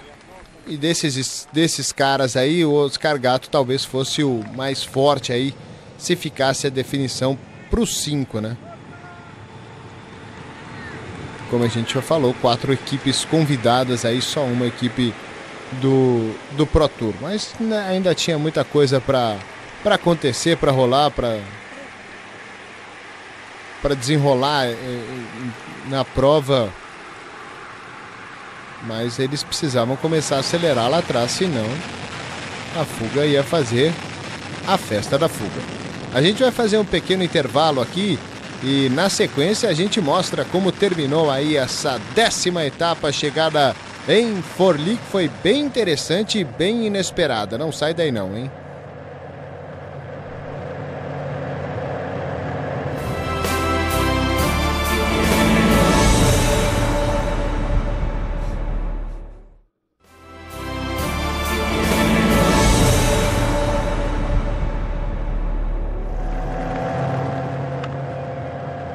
De volta é o grupo da Malha Rosa, 37,8, e a diferença ali para o pelotão não diminuía, hein? Pelo contrário, né? Cada vez ela aumentava ou se mantinha, né? Era basicamente a mesmíssima velocidade. E a gente vê aqui uma organização tremenda aí da equipe em loco, 22 quilômetros para a chegada, a média relativamente alta, mais de 45 km por hora. Passando aí por Cesena, onde teríamos aí o sprint intermediário, mas ninguém muito preocupado com esse sprint intermediário, senão o terceiro atleta aí do pelotão da equipe Bardiani. Ainda tínhamos aí 5 atletas. O cara de maior expressão dessa fuga é o Oscar Gato, apesar de estar numa equipe continental, foi o atleta que já vestiu a camisa de várias equipes aí, hoje conhecidas como World Tour, antigamente como Pro Tour, e acabou tendo sucesso. Ano passado mesmo ganhou clássicas importantes e é um atleta que tem aí no currículo várias vitórias. Detalhe aí de novo pro Alan Marangoni, atleta da Cannondale Garmin, que ia capitaneando a fuga, e o Gato continuava por lá. 15,7, caiu enfim a diferença de 2 minutos, mas já era muito no limite. A gente nesse momento falava que se pegasse a fuga, eles iriam pegar na linha de chegada. É o grande problema, o grande azar que deu Oscar Gato. Ele acabou furando o pneu pouco antes da chegada e aí acabou por perder completamente a sua prova. E a gente vai acompanhar aí os últimos quilômetros de prova, como eles aconteceram. E olho. Só se ele não tiver perna para aguentar manter esse ritmo aí, mas eles estão muito bem ali na fuga, estão revezando perfeitamente, está muito organizado entre os 4 ali, combinaram direitinho, o dever de casa está muito bem feito, e apesar desse pelotão inteiramente esticado aí, olha, se pegar vai ser em cima da linha de chegada. A gente viu o Salvatore Pucci ali da Sky. Passou um outro atleta da Sky que ficou para trás, e o Pucci não sabia se ficava, se ia, se ficava, se ia. Ele acabou ficando e eu acho que dando um suporte para um outro. Mas tem mais dois agora da Sky para trás, o Pucci mais um que eu não vi quem era. Será que é o Porte? Não, não era o Porte. Se fosse o Porte ia estar toda a equipe para trás. E agora tem um atleta da G2R atacando, só falta ser o Dupont, né? Vamos ver quem é, vamos ver se passa ali por ele, não deu pra ver quem é. Não vai pegar 5 km por minuto, não pega mais. Eles vão disputar a chegada entre os 4 aí da frente. Que coisa, hein? Uma etapa plana, os sprinters têm tão poucas oportunidades no Giro de Itália. Mas é aquilo que a gente fala, vai passando o tempo, né? As equipes não ficam com aquela saúde toda. Ficou todo mundo pra trás da Sky, hein? Deve ser o Porte, deve mesmo estar aí, o Porte, né? O Porte, com certeza. Ficou. Eu vi o Pucci ficando pra trás. Então, se ficou todo mundo é porque o capitão ficou. Eles não vão ficar pra ajudar a agregar. Mas não mostraram ele furando. Ele deve ter furado, trocou a bicicleta, mas a imagem não chegou pra gente. E tá rápido aqui, né? Vai perder tempo aí o Porte, hein? Pra voltar aí no pelotão com ação. Tá vendo que a moto já não tem ação total na cabeça do pelotão? Já não aguenta mais. Tem a catucha pra frente, mas não vai acelerar. O atleta da G2R tentou morreu também. 4,2 para chegada. Tá longe o Porte. Vai tomar tempo na etapa de hoje. Que loucura. Pegando caravana para poder tentar chegar, mas não vai pegar não. Não tem jeito, tá muito rápido, né? Vai tomar muito tempo. Rápido. Vai tomar tempo na etapa plana aí. Deve ter tido um problema mecânico aí o Richie Porte. E a fuga vai ganhar, viu? Vai ganhar a fuga numa etapa planinha. Quem deve assumir a ponta agora lá na frente, independente de equipe de sprinter, é justamente a Tinkoff e a Astana, que teriam que ir pra frente porque o Porte ficou pra trás. Não é legal, meu amigo, é corrida, né? É prova, eles têm que ganhar a prova.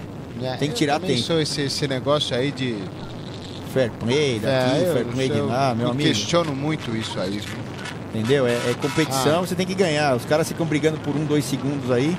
E que azar pro Porte, mas é coisa que pode acontecer com qualquer outro. Não tem jeito. E aí a fuga, né? A fuga que vai pra vitória. Se tudo correr do jeito que tá normal, né? Ó, 54 segundos, até tiram o Porte a 1 minuto e 32, hein? Tá perdendo 30 segundos de graça aí o Porte, hein? 30 segundos de graça o Porte. Bussato da Southeast, Marangoni da Garmin Cannondale, o Malaguti da Nippo e o Bowen da Bardiani são os 4 que vão para a vitória. 3 quilômetros para a fuga chegar em primeiro na etapa planinha. Quem diria, hein, Stella Farah? Quem diria que a fuga ia ganhar? Eu tava sossegado aqui esperando a hora de buscar. Eu também esperava uma chegada 100% sprint massivo do pelotão e essa fuga surpreendeu. Trabalharam muito bem os 4 ciclistas. Dentre os 4 aí presentes na fuga, eu diria que o Nicola Bowen da Bardiani tem grande chance de levar a etapa. Eu tava querendo enxergar ali, parecia que tinha um carro ali à frente que não poderia estar onde estava ali, onde o Porte estava. O carro ajudando, dando vácuo. É uma coisa esquisita ali que... Deixa eu ver a imagem aí pra frente, não mostra. Mas tinha um carro logo ali à frente. Não pode. Vamos ver essa chegada, 2 quilômetros pro final. Era o carro da... Não sei se é esse que tá ultrapassando, se ele tava na frente, mas ele não pode ficar aí. Ou vai ou fica, meu amigo. Nessa situação não pode. Olha a força que ele tá fazendo, pedalando a 1 milhão ali o Porte. Agora a fuga vai começar a definir, né? Aí eles vão ter que sprintar entre eles aí. E aí já não são mais amigos, já não são... Tem, ao invés de 4 italianos, tem um italiano, um português, um francês e um norte-americano ali, né? Não tem amigo, né, agora, né? Nossa, aquele guardinha é louco. Ficar com aquela bandeira ali na frente do pelotão de... Ele tem um apito. Louco. Não tem um apito. Vai adiantar o apito. Né? É o cara mais louco do mundo aqui. Ó, e ele tá... Ano passado o Porte aí passando as informações pelo rádio. De repente, para os atletas esperarem, que tem um gap ali. Ataque do Cannondale Garmin, ataque do Alan Marangoni. Ataque do Marangoni no último quilômetro. Talvez sabendo que não é o melhor sprint de todos, o sprinter, né? Ele ataca para tentar vencer escapado lá o Marangoni da Cannondale. As 3 equipes convidadas ali atrás, Southeast, Nippo e Bardiani. 3 vindo com tudo aí pra cima e ele vai no mini contra-relógio. Alan Marangoni da Cannondale Garmin para tentar vencer a prova em Friuli, fazendo as curvas já na entrada da chegada, na entrada da cidade. 1 quilômetro pro final, com direito a paralelepípedo e tudo mais. Vai que vai aí o Marangoni. Tentando vencer, o Bowen tá atrás dele. Marangoni vem com tudo aí nos paralelepípedos de Friuli para vitória. 800 metros para ele. Vem que vem a Cannondale Garmin para tentar a vitória. Acelera a Nippo com o Malaguti. O cara mais forte ali para sprintar, acredito que seja o Bowen ali de verdinho. Pegaram, hein? Vão pegar aqui, hein? Vai chegar para pegar. Bardiani vem à frente ali, o Bowen. Curva para a esquerda, é a última curva, aí é a reta já, ó. Esses 450 metros finais de reta. Acelera Marangoni, acelera o Bowen. Pessoal, acelera ali de trás também, mas... Bom, pegaram. Bowen vai ganhar. Pegaram o Marangoni. Arrancou aí o Nicolas Bowen. Vem para a vitória, vem Bardiani. Nicola Bowen para a vitória. Ele olha para trás. Southeast, o atleta da Southeast, o Bussato vindo com tudo pra cima dele, mas vai ser o Marangoni. Olha, o Nicola Bowen pra vitória. Marangoni chegou no 4, o pelotão vindo atrás aí, ó. Pelotão chegou vindo atrás aí já não tem nem mais o que brigar, né? Aí sprinta o Nisolo contra o módulo. O Nisolo vai passar em primeiro aqui do módulo. E aí, vitória do Bowen. Pelotão vacilou, deu mole, e o grande prejudicado da etapa foi o Rich Porte, né? Exatamente, perdeu cerca de 47 segundos em relação ao líder, né? E todos aqueles que brigam pela camisa rosa. Um azar tremendo de ter furado o pneu numa hora crítica, onde tínhamos uma fuga e o pessoal ainda tentando buscar a fuga. O Richie Porte teve um azar incrível. A gente viu logo depois da etapa uma entrevista do Alberto Contador falando justamente sobre isso. Perguntavam para ele se ele desejava, ele pedia a Deus, sei lá, boa sorte na etapa. Ele falava assim, ó, eu só peço que eu não tenha má sorte, ou seja, que nenhum problema aconteça. A sorte de andar bem, de estar bem disposto e tal, isso aí faz parte do trabalho, e eu só desejo que eu não tenha um problema, como foi o caso do Richie Porte. Ele estava citando o azar tremendo do Richie Porte, numa besteira, numa etapa que normalmente não se perde tempo, perdeu cerca de 47 segundos, é um tempo bem complicado para se perder numa etapa plana. Faz parte da prova, né? Sorte de um, azar do outro. Continua o contador a 3 segundos aí do Fábio Aru. E o Landa agora é o terceiro, Porte caiu para a 4ª colocação. Nicola Boen, da Bardiani, agradeceu todo mundo, agradeceu a equipe, mecânico, pai, mãe, sobrinho, namorada. Agradeceu todo mundo aí, o Nicola Boen, que assumiu também a camisa vermelha, né? Amanhã a Bardiani tem uma das camisas, tem a camisa de pontos, a camisa vermelha é dele. Alberto Contador continua com a camisa rosa, de novo lá o braço, né? Falando com o pessoal, cuidado com o meu ombro, caí, machuquei e tal. Também tem na entrevista dele de ontem para hoje, ontem foi o dia de descanso, primeiro dia de descanso dos dois que teremos aí no Giro de Itália.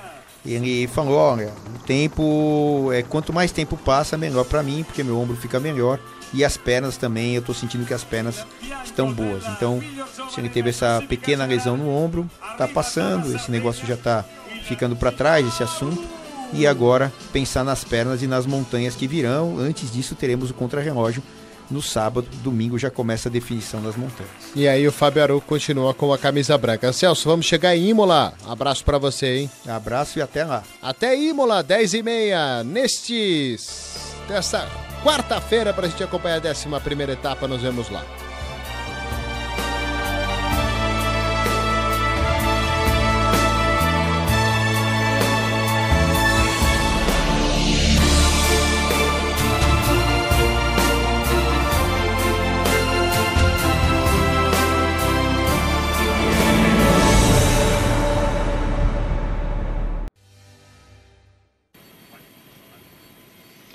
Welcome back. A spectacular piece of brutalist architecture. Looks like it was accidentally a whole load of seaborne containers that just were dropped here.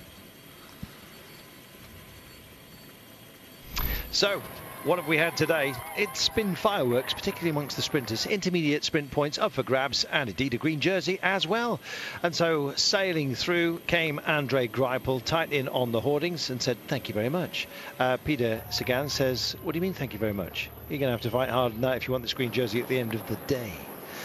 Mark Cavendish as well, just still underneath the 200 marker. A competition led now by Greipel by just 1 point, but there are more points up for grabs at the end of the day. King of the Mountains points have been apportioned as well.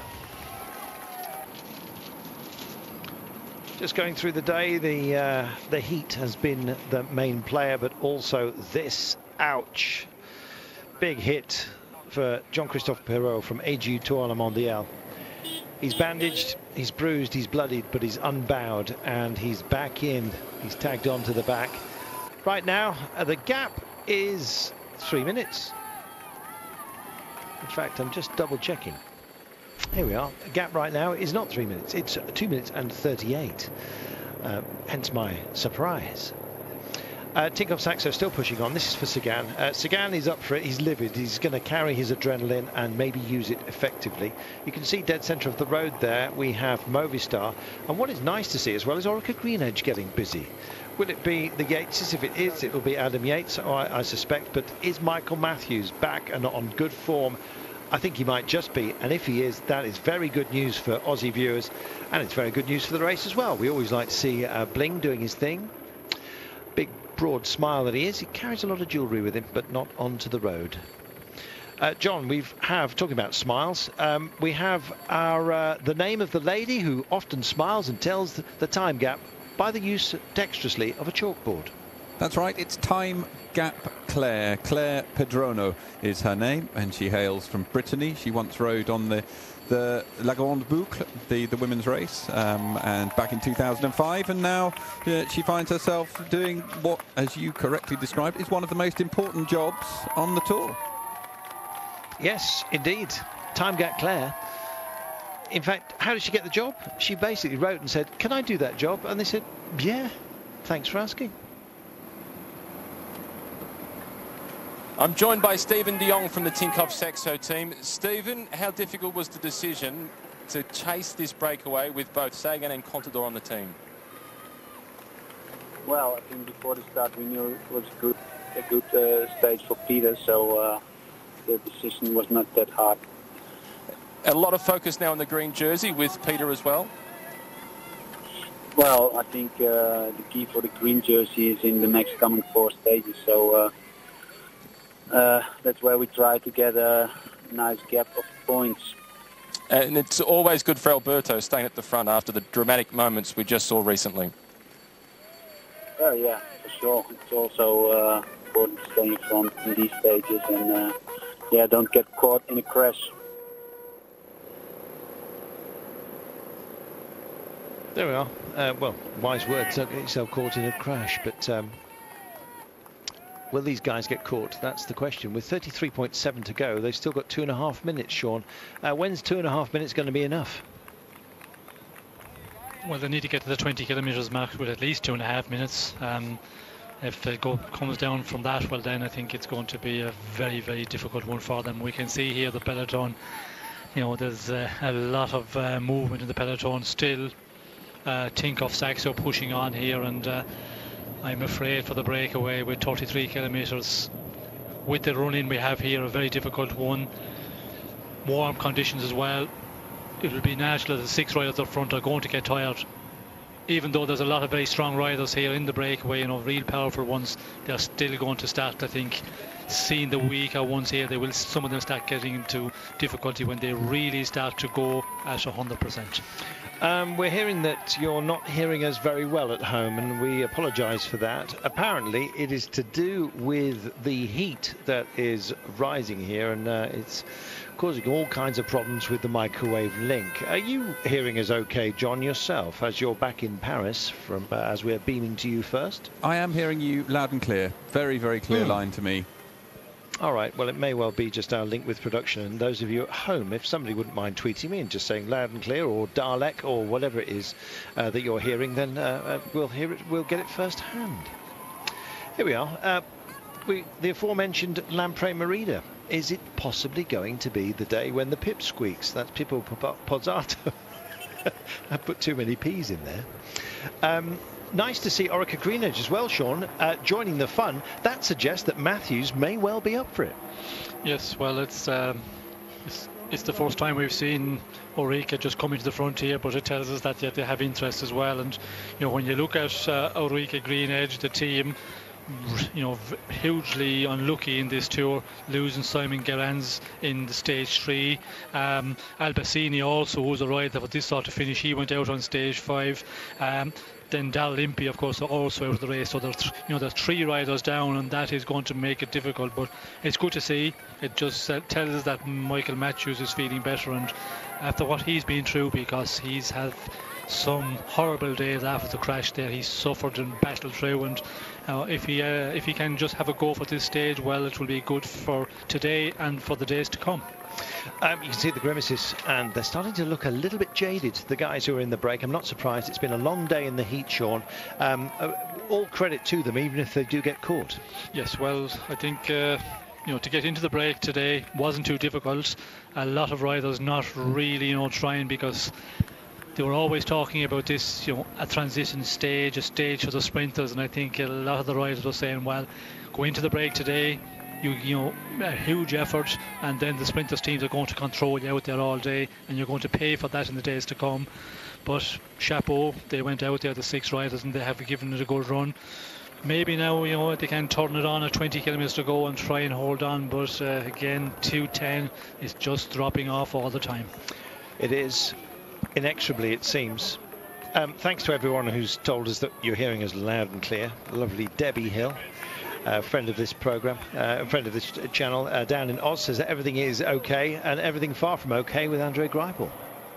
Yes, it looks like that he is in difficulty, or is he just going back to the car? Doesn't look like that. I think we've seen it already in the previous climb where he was in difficulty, and again here starting to suffer. And yeah, the Pyrenees stages for a sprinter, when you have to do 3 big days in the Pyrenees and you come out of it and you have a day like today, a lumpy stage, Greipel is starting to suffer here.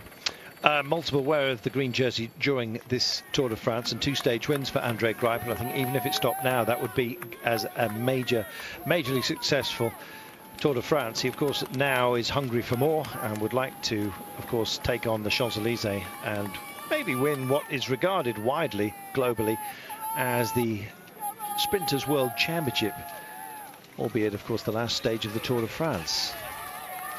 31.9 kilometers to go, 2 minutes and 7. Just starting to look like they're labouring ever so slightly, and Pierre-Luc Perichon of Breton Sèche Environmental at the back here is not looking overly delighted with life. Nathan Haas out of the saddle, bouncing for Cannondale Garmin. There's the local man from Francis de Jeux, just behind Thomas de Gent in the red, who's been quite busy taking intermediate sprints and the biggest climb of the day. Geniez himself, the local man, Alexander Geniez, there in the white, blue, red, white, blue, blanc et rouge, indeed, of Francis de Jeux, having taken one of the intermediate climbs as well. And indeed, this is the last of the categorised climbs today, and it looks like any desire for a skirmish has been left some way behind on this road today, of which it's a long one, 198.5, and nice little beat on delivery there, as you see.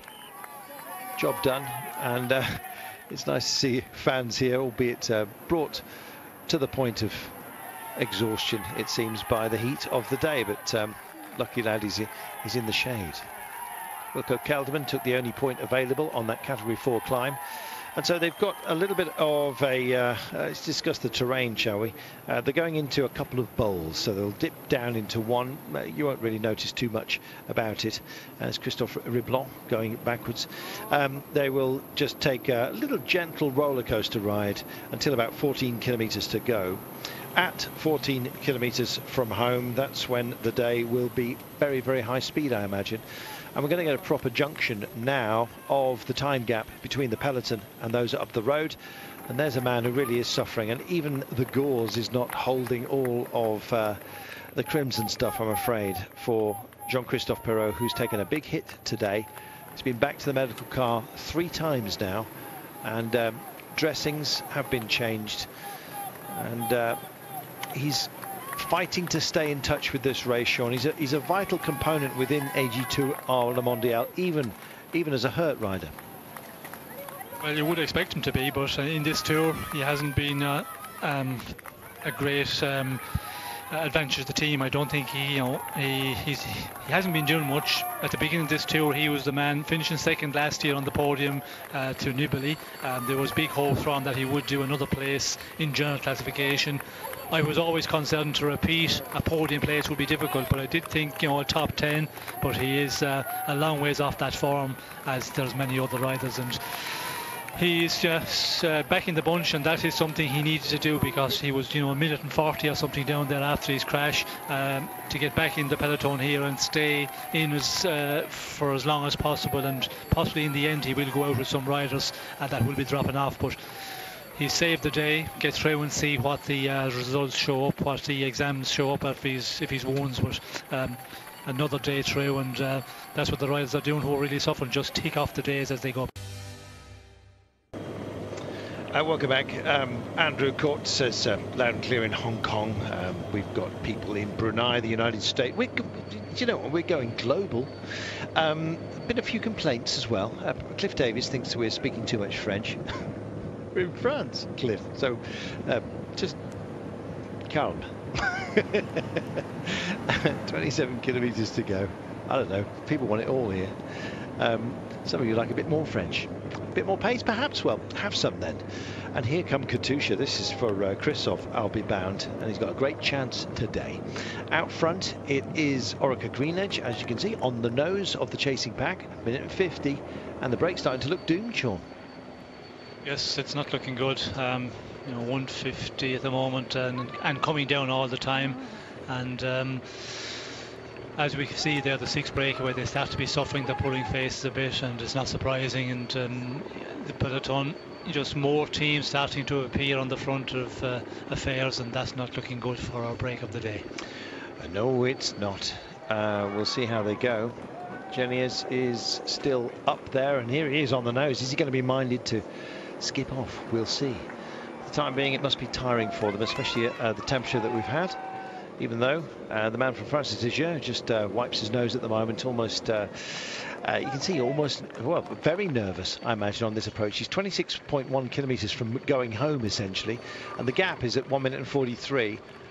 I just think that that breakaway might well actually reduce before it's finally caught, which looks inevitable at the moment, especially the amount of firepower that is on the chase down and Pitbull. But Zato is at least showing his hand.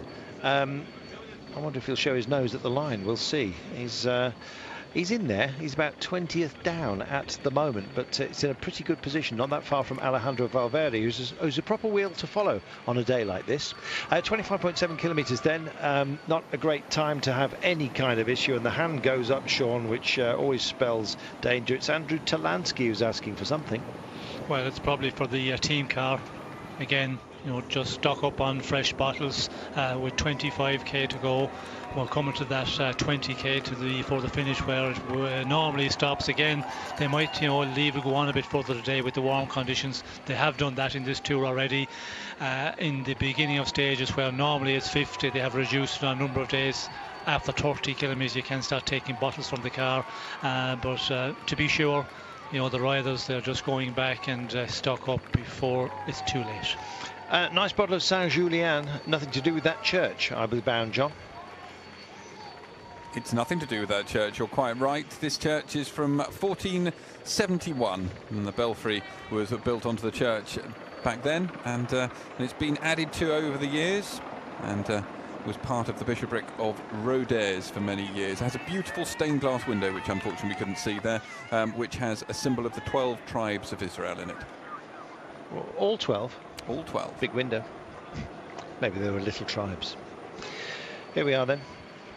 All 6 of our breakaway riders have remained intact, and they've actually shared duty. Nobody leaning on anybody else, Sean. It's been equally shared, the burden, I think it's fair to say, today. Yes, well, they have been working extremely well together. All 6 are, working good, and that always helps, because if you have one guy who starts to get weak, he wants to stay on the rear, try and hang on as long as possible, and that upsets the rest. Everybody gets nervous with that, because you never know, is he just playing the bluff and waiting for the end to see can he go in and attack. So the longer the 6 can work together, but again, when they have to start upping it, and Thomas de Gent, I think, is the one who will start pushing on a bit, but 133 at the moment, still with 24k's to go. It's just going one way at the moment, and that's down the way with the time advantage. South African champion just at the back, Jacques Janssen van Rensburg. They do have an option, MTN Quebec, and we had the lovely Douglas Ryder, team principal of MTN, in the commentary position earlier on. Getting ready to celebrate Mandela Day tomorrow, so they'll certainly be up for it tomorrow. They were up for it yesterday, of course, with Louis Meintjes. Finished top 5, which is a fantastic result for them. In fact, Serge Powers the previous day finished 4th, so they're there or thereabouts. Will it be Eddie Boss today, Ed Valbosenhagen? Not quite sure. I don't think Eddie is overly fond of hot temperatures. I guess we'll see. Right now, here we go. This is the first hit out from the breakaway, thinking it is just getting too close, and it's a brave move, Sean. Well, I don't know if we call it brave. To go at this time, it's going to really... The chances for everybody here on the 6-man breakaway, it's not the time to do it when it's coming down like that. You just keep on working, and if you're feeling good, you just keep on contributing maybe a little bit extra at times, try and get closer to the finish and then have a go. But with this distance, to slip off on your own, it's not going to happen for Nathan Haas. There we are. The Aussie's decided that he doesn't want to share this with any other Aussie, and there's a great possibility, of course, that Michael Matthews, Bling himself, is behind, and maybe that's extra added incentive. Who knows? The gap was coming down rather quickly, and he's just gone off here. Can he possibly hold on to this pace? It will be a long-range piece of glory if he manages to do it. Did take the Tour of Britain 3 years ago, we remind you. And can he just add to his impressive palmares again today? We'll see. 23.1 kilometres to go. It's a massively tall order, especially with a charging pack. And these guys, no response just yet. In fact, as we say it, suddenly we get one, and it's Cyril Gauthier that's decided to give chase. That'd be a handy pairing if they went for it, Sean, but you feel that their energy levels would be extraordinarily depleted after such a long day in this kind of heat, and still with just over 22 kilometres to go. Well, they will be, and you know, when you have a six-man group and they're still working well together, 130 of an advantage, you just continue on riding with everybody else. That would be, if I was the rider, if I was the team director, that would be my orders. I'd say just contribute with the rest, continue on working, and we will see, because in this final there's another bit of a hill to come, and of course the finish as well. If you're feeling good, you know, you have a great chance in this finish. You don't have to be maybe the fastest, it's the strongest, the fittest will survive, but if you attack the six-man group, well then you know, to stay ahead of a big chasing peloton, it's always going to be more difficult. Well, the winking wheat field bidding us farewell right now, and these guys, well, they're burying themselves. Look at Sagan. A few moments ago he tore off a gel wrapper or whatever it was he was feeding himself, and he did it in such an aggressive fashion. It was just like he wanted those calories to bang in, and the attempt to bridge from the breakaway by Gauthier was very quickly nullified because of the pace that was picked up by the fellow breakaway riders. But it looks like the cadence that Nathan Haas is putting into the road right now, well, it's certainly impressive, but is it wise? Very impressive, and you know, he is going at a real fast rate, because we can see the other five are chasing, you know, at a very strong rate as well. And we could see there that Gauthier, when Nathan Haas went in the attack, he just gave the signal that just continue on riding, guys, we keep on working as we have been all along, and just peg him back. And now we can see that the advantages, he has a nice advantage, but to keep it going on your own, that is always going to be the difficult one against five riders at the end of such a very energy sapping stage. It's interesting, Gauthier just saying, come on, get on my back wheel. I feel like I've got a little bit of power here, and it's he that wants to maintain the chase, doesn't want to do it on his own, and they're starting to work together. And Gauthier is the man that is cracking the whip hand here. He's essentially the road captain of this little tiny team time trialing team, albeit of different teams, and any alliance they form will be ripped up later on. We're under the 20 kilometres to go marker, and 1:44. Haas has found some great pace, and he's extended the gap on the peloton. But what about the gap to these guys? There he is up the road. They're working well, Sean, and in fact they're bridging over, and what it's meant is that we've suddenly had an injection of pace and a revitalised breakaway.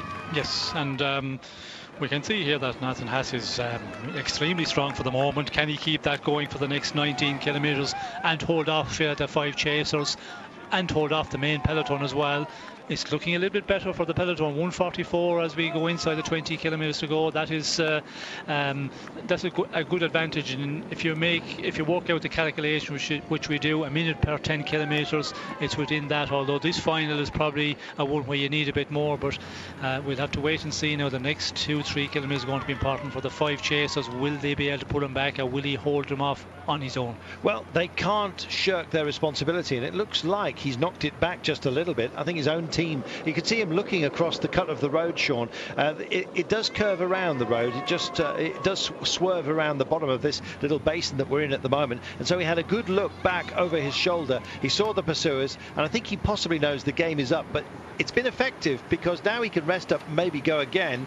He's injected pace into this group. Maybe they've got a bit more belief as well. 1:46. The gap has just extended a little bit again back to the yellow jersey. Well, I don't think he's going to be too popular with the other five. Nope. Attacking like this so far out, when you know the advantage that they have is going to be a difficult one to hold off. If you have 8 or 9 minutes here, well then it's open for all. You can go on the attack, but you know the understanding, you know, between the six riders, you know, they would be talking together. Okay, we'll keep on working together, and we'll see what the advantage is with, you know, inside the 10 kilometres to go. we will see now what will happen, and will he still contribute? He has to contribute the working here on the front. If he tries to sit around, well then there'll be definitely a discussion with the other riders. Big discussion going on back to base as well from our rider from Breton Sèche Environmental. That's Pierre-Louis Perichon. He was shaking his head. I don't think that was anything to do with the breakaway, and this is Gauthier saying, come on, for goodness sake, we can all do this together, but we can't do it alone. Now let's just stop the bitterness and get on with it. De Gent is the only one to respond to him at the moment. Some tired legs and the punishing heat of the day. The heat has ebbed.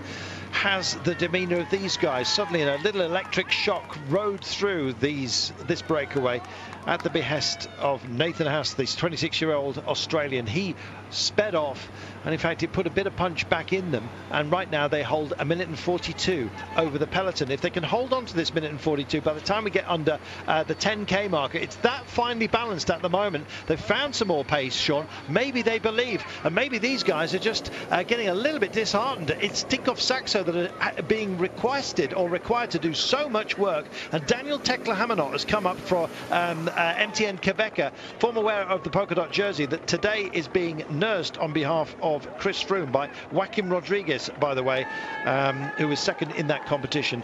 Chris Froome, of course, wearing the yellow jersey. It's busy, Sean. Yes, it's very busy in the front. We can see the peloton, travelling at 48 kilometres per hour. It's a little bit uphill here. That tells that there's a fast pace. 44 here for the breakaway. Depending on where they are on the road as well, you cannot really take too much from that. But the 6, we can see it's coming down once again, 131. And I think there's some of the riders thinking here, just keep a little bit in reserve here, and it's just a tense moment here between the 6 at the moment. Sign language, Gauthier, just putting a finger towards his temple. I think it was a visual expletive. Are you nuts? I think is what he was actually saying. And of course, the target for his ire was Nathan Haas. Nathan Haas wearing number 163, nearest to us. In fact, he's at the back of this group, a group that he put a bit of pace back into. At least he did that for us sitting here at home. The rest of the breakaway group didn't like it. 16.7 kilometres to go. Minute and a half. When's that going to be enough, Sean? Well, they have to have the minute and a half at 10 kilometres to go to have a chance holding on. We can see the peloton is just starting to up the pace, and if they can hold that 1:30 at 10 kilometres to go, well then they could put up a good battle to go all the way. Let's see if they do it. Let's talk about the terrain that we're dealing with right now, Sean. In 2.3 kilometres time, they start a climb, a proper one. They're dealing with one at the moment, but it really will kick up.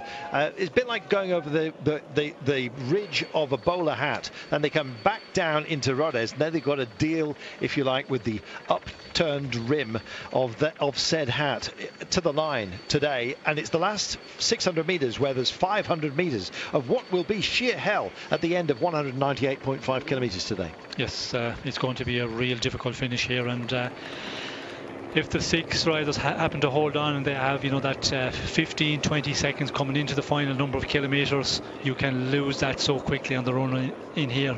In the last 600 metres you can lose 15-20 seconds very quickly if you have to give it your all 5-6 kilometres out with a peloton just travelling at much faster rate. Looks like some kind of ceremony. I'm not sure whether it's time for evening vespers at the Abbaye de Bonnicom. And in fact, these guys out here, I don't know, maybe a prayer, a wing and a prayer perhaps. We'll see. Minute and 23 is what they've got with 15.5 to go, and it just doesn't look like it's going to be enough. They're still fighting to cool themselves down, courtesy of the extra effort that's been demanded of them, and part of that is down to that man who's just sailing by right now, Nathan Haas, the Australian, who I think did everyone a favour today. He's kept this alive a bit longer, but the breakaway, his co-companions didn't like it. There's Tekla-Hamanot, who's did a great job, of course, for MTM to wear the polka dot jersey with such honour. He is guiding in at the moment what looks like Tyler Farrar, and ultimately, I suspect, Norwegian champion Edvald Boasson Hagen. Could be a great day for MTN Quebec, but then again, likewise for plenty of others. This man has had a very, very rough day, but he's holding on. How brave is that? I think you're looking at our Combativity Award winner by the end of today as an absolute certainty. 15 kilometres to go. Under the banner they go. Well, there's green jersey points up for grabs as well, and how crucial is that going to be? First 1-5 finishers across the line will get points today. It's not an enhanced sprinters points day. There are 2 more of those, so 30 up for grabs. 15 riders score points. There are the top 5: 30, 25, 22, 19, 17. Will it be the breakaway that hoover up all those? Will Sagan come through it? Don't think Greipel's going to be there. Sagan trails Greipel by a solitary point because Greipel nicked the minor points in the initial intermediate sprint.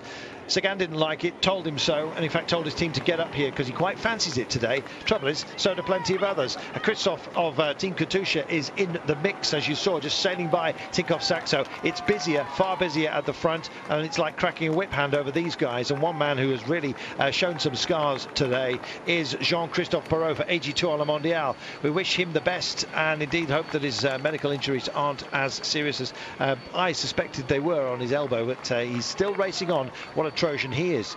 Likewise, performance from the 6 men who are in the breakaway are 1 minute and 9, and the pace does not look overly focused, but it is. And look at these guys, they're wrestling with it, and bye-bye it is for British Environmental's Perichon. Just can't keep up. 6 become 5, Sean. It's a battle of attrition. Yes, and we can see it's Thomas de Gent who is pushing on up front. As we mentioned, when he gets into a breakaway, he just can be so powerful in the end and go on, and he's the one who will split the group here.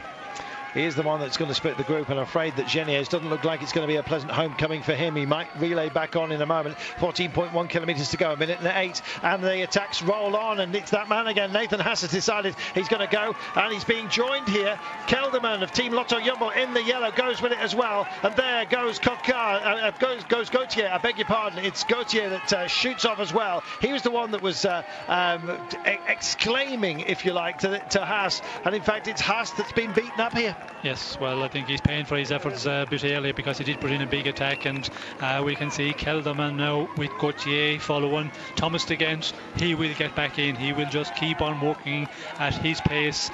He's able to do that.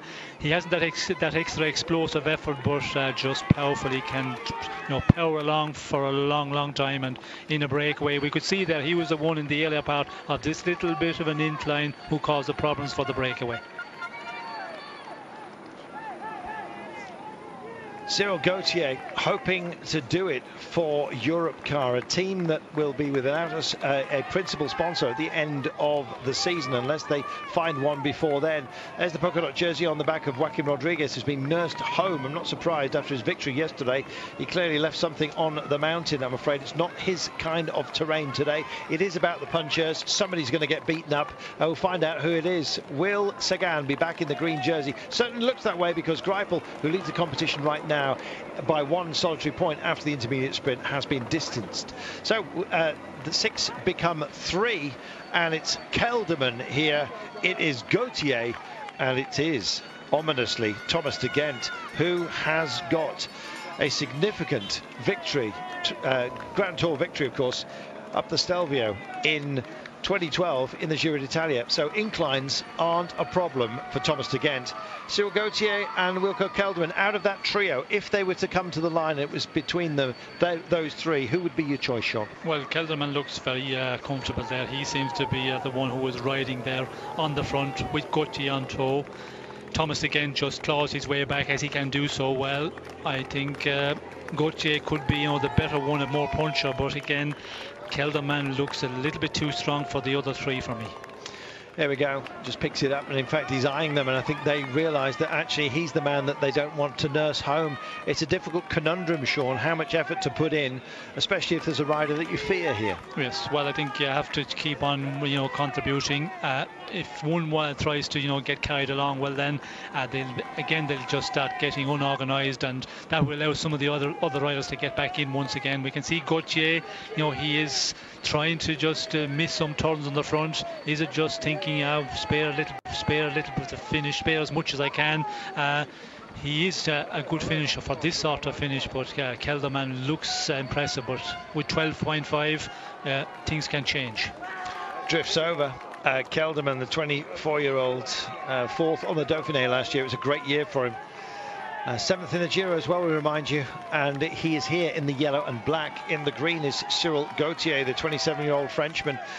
He's putting all kinds of faces. I wonder if they have a special little seminar led by Tommy Vogler, his teammate from the bad clown lexicon of faces. Who knows? Gauthier may well pull a few more before we get to the end today. Somebody's going to be smiling, though. Might be Thomas de Gent.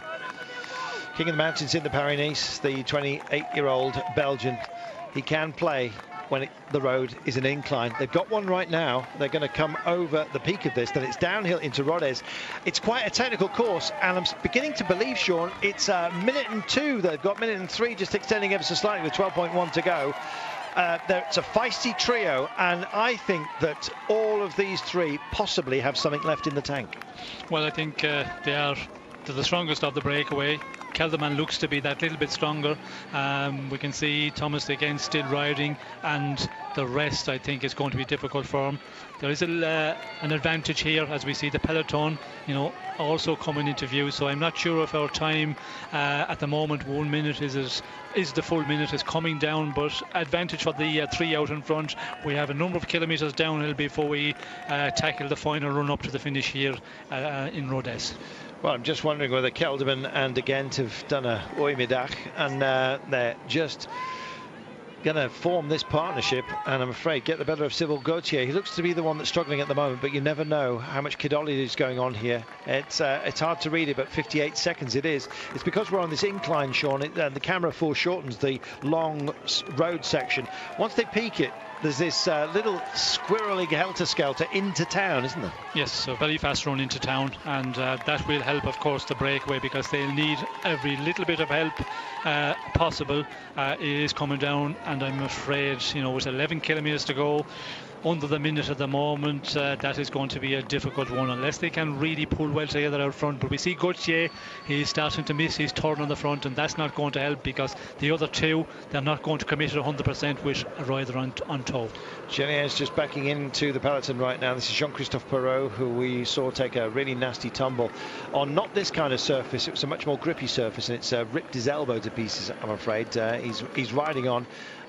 He will seek medical assistance proper at the end of the day. He had mobile assistance earlier, keeping it mobile and indeed animated this trio right now. Thomas de Gent in the red, Gauthier in the green of Europcar, Wilco Kelderman in the yellow and black of Team Lotto Jumbo. 50 seconds now with 10.8 to go, and at least the more welcoming terrain is coming to them right now. And it's been a grind out there, and for those who've been like Perichon, have been out for much of the day, this will be not his greatest day, but I think one, if he doesn't feature high up on the results, he shakes his head, but I think he can take some succor from it, and indeed his team as well can actually be proud of him. It was a good effort by Perichon, who was clearly, I think, probably outclassed by everyone else out there. This is Alexander Geniez, the local man, and it's not going to be local joy for him, I'm afraid.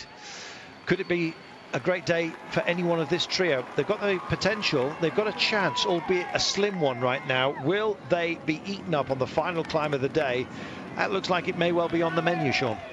Well, it's going to be a big ask for them to hold on out there, but again, you never know. Back in the peloton, we can see that it's Giant Albacin who are setting the pace. We can see Genet there, he's going through the town where he lives at the moment at 10.5 kilometres to go. He'll be disappointed that he was not able to make it with the front trio through his home village. Again, 48 seconds for the peloton, as we can see here. Ulrike Greenedge starting to contribute on the front also, so it all depends how many men from each team are going to, you know, push on in the final. But 47 seconds, it's going to be a real difficult one for our three leaders. Yates brothers have been a factor, but they're doing the driving at the moment for Michael Matthews, who's up there. 10 kilometres to go, 46 seconds is the gap.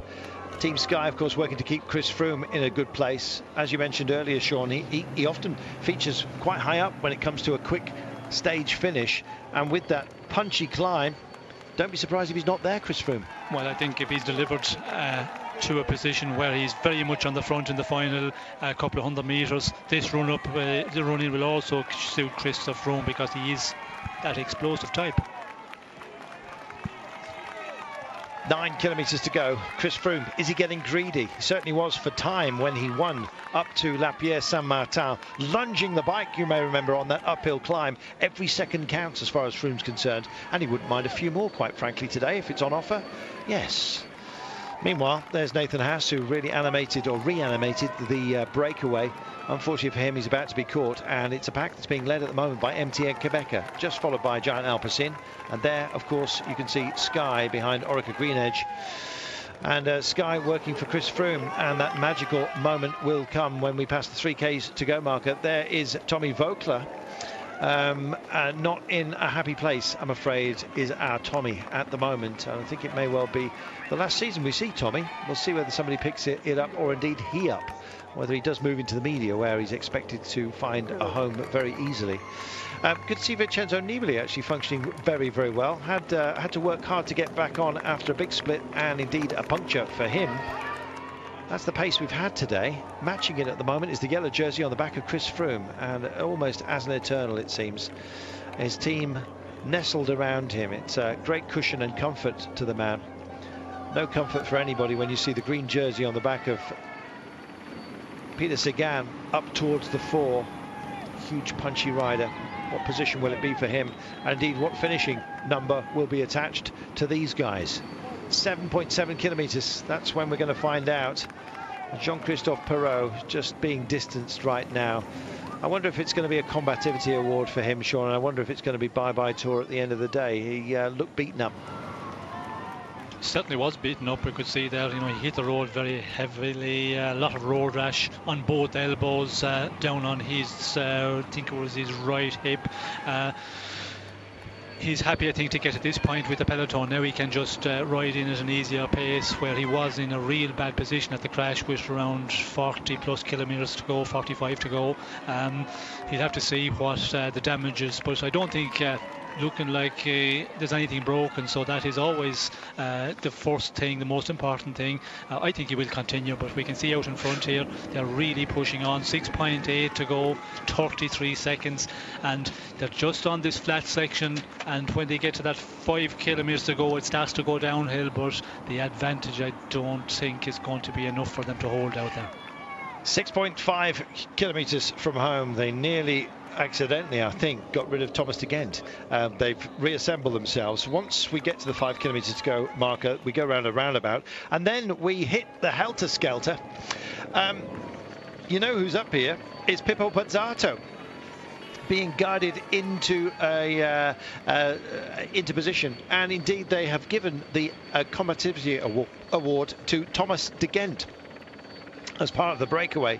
I thought it may well be Jean-Christophe Perrault today, he of the injuries sustained on the road today, but it's de Gent.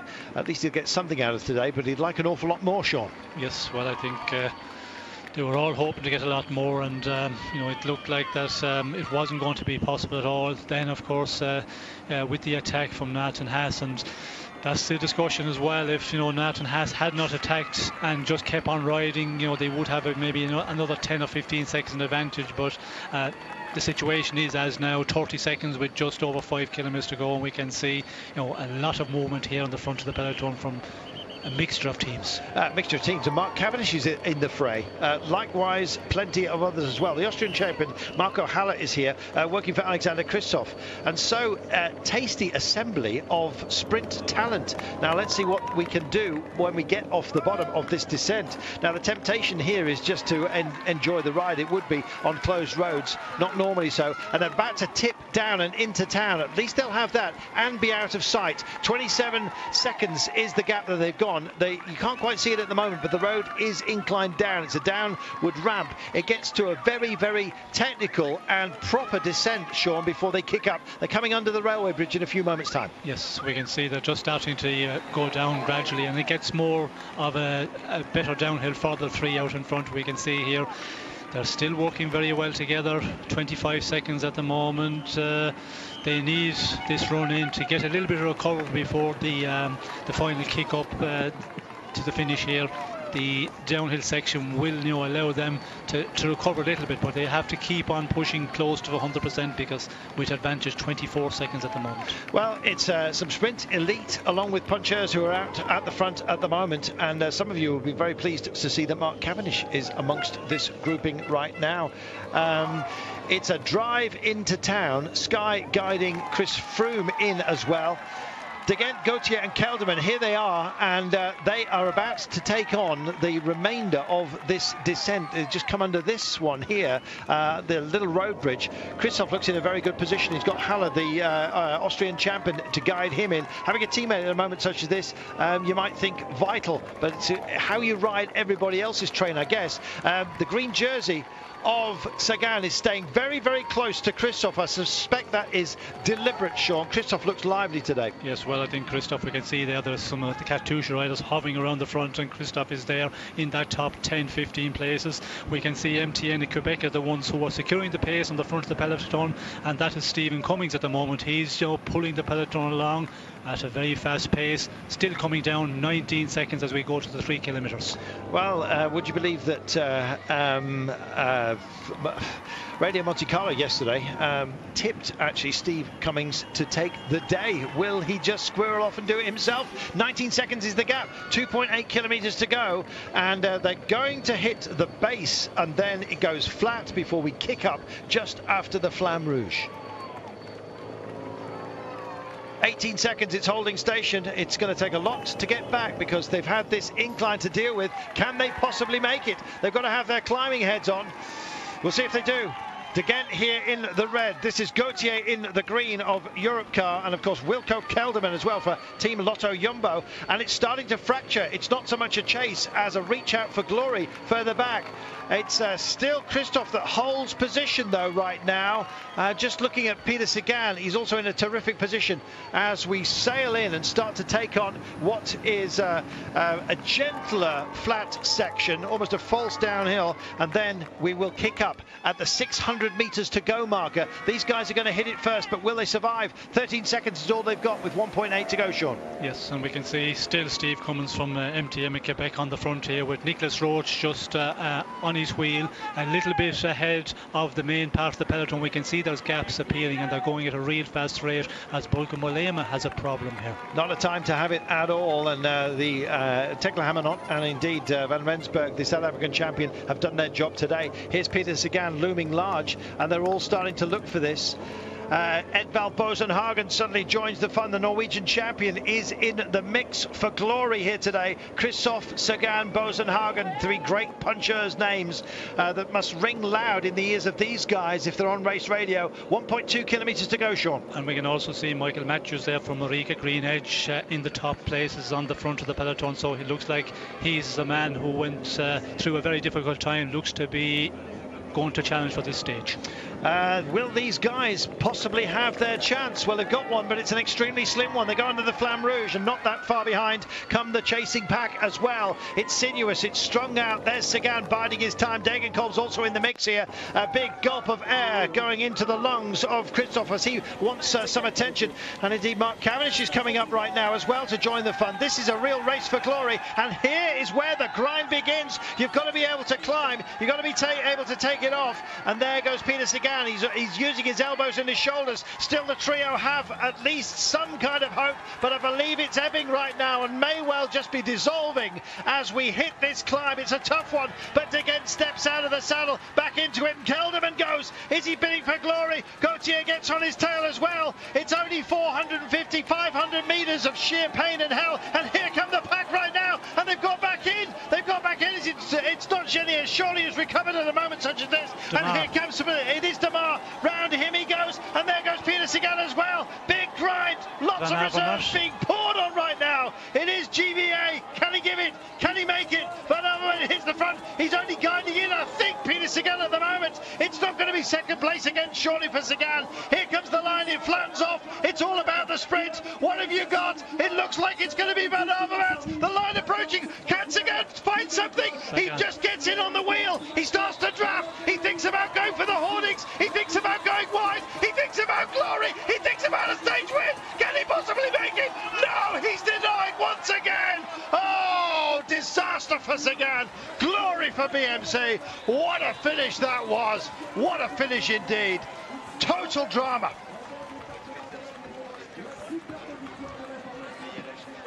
Wow, Sean. What about that? What about that? And looked like Sagan was in the perfect position. He was in the drafting. I thought he was just playing, keeping it all for very late. And in a finish like this, you can do that. But Van Avermaet, what an impressive.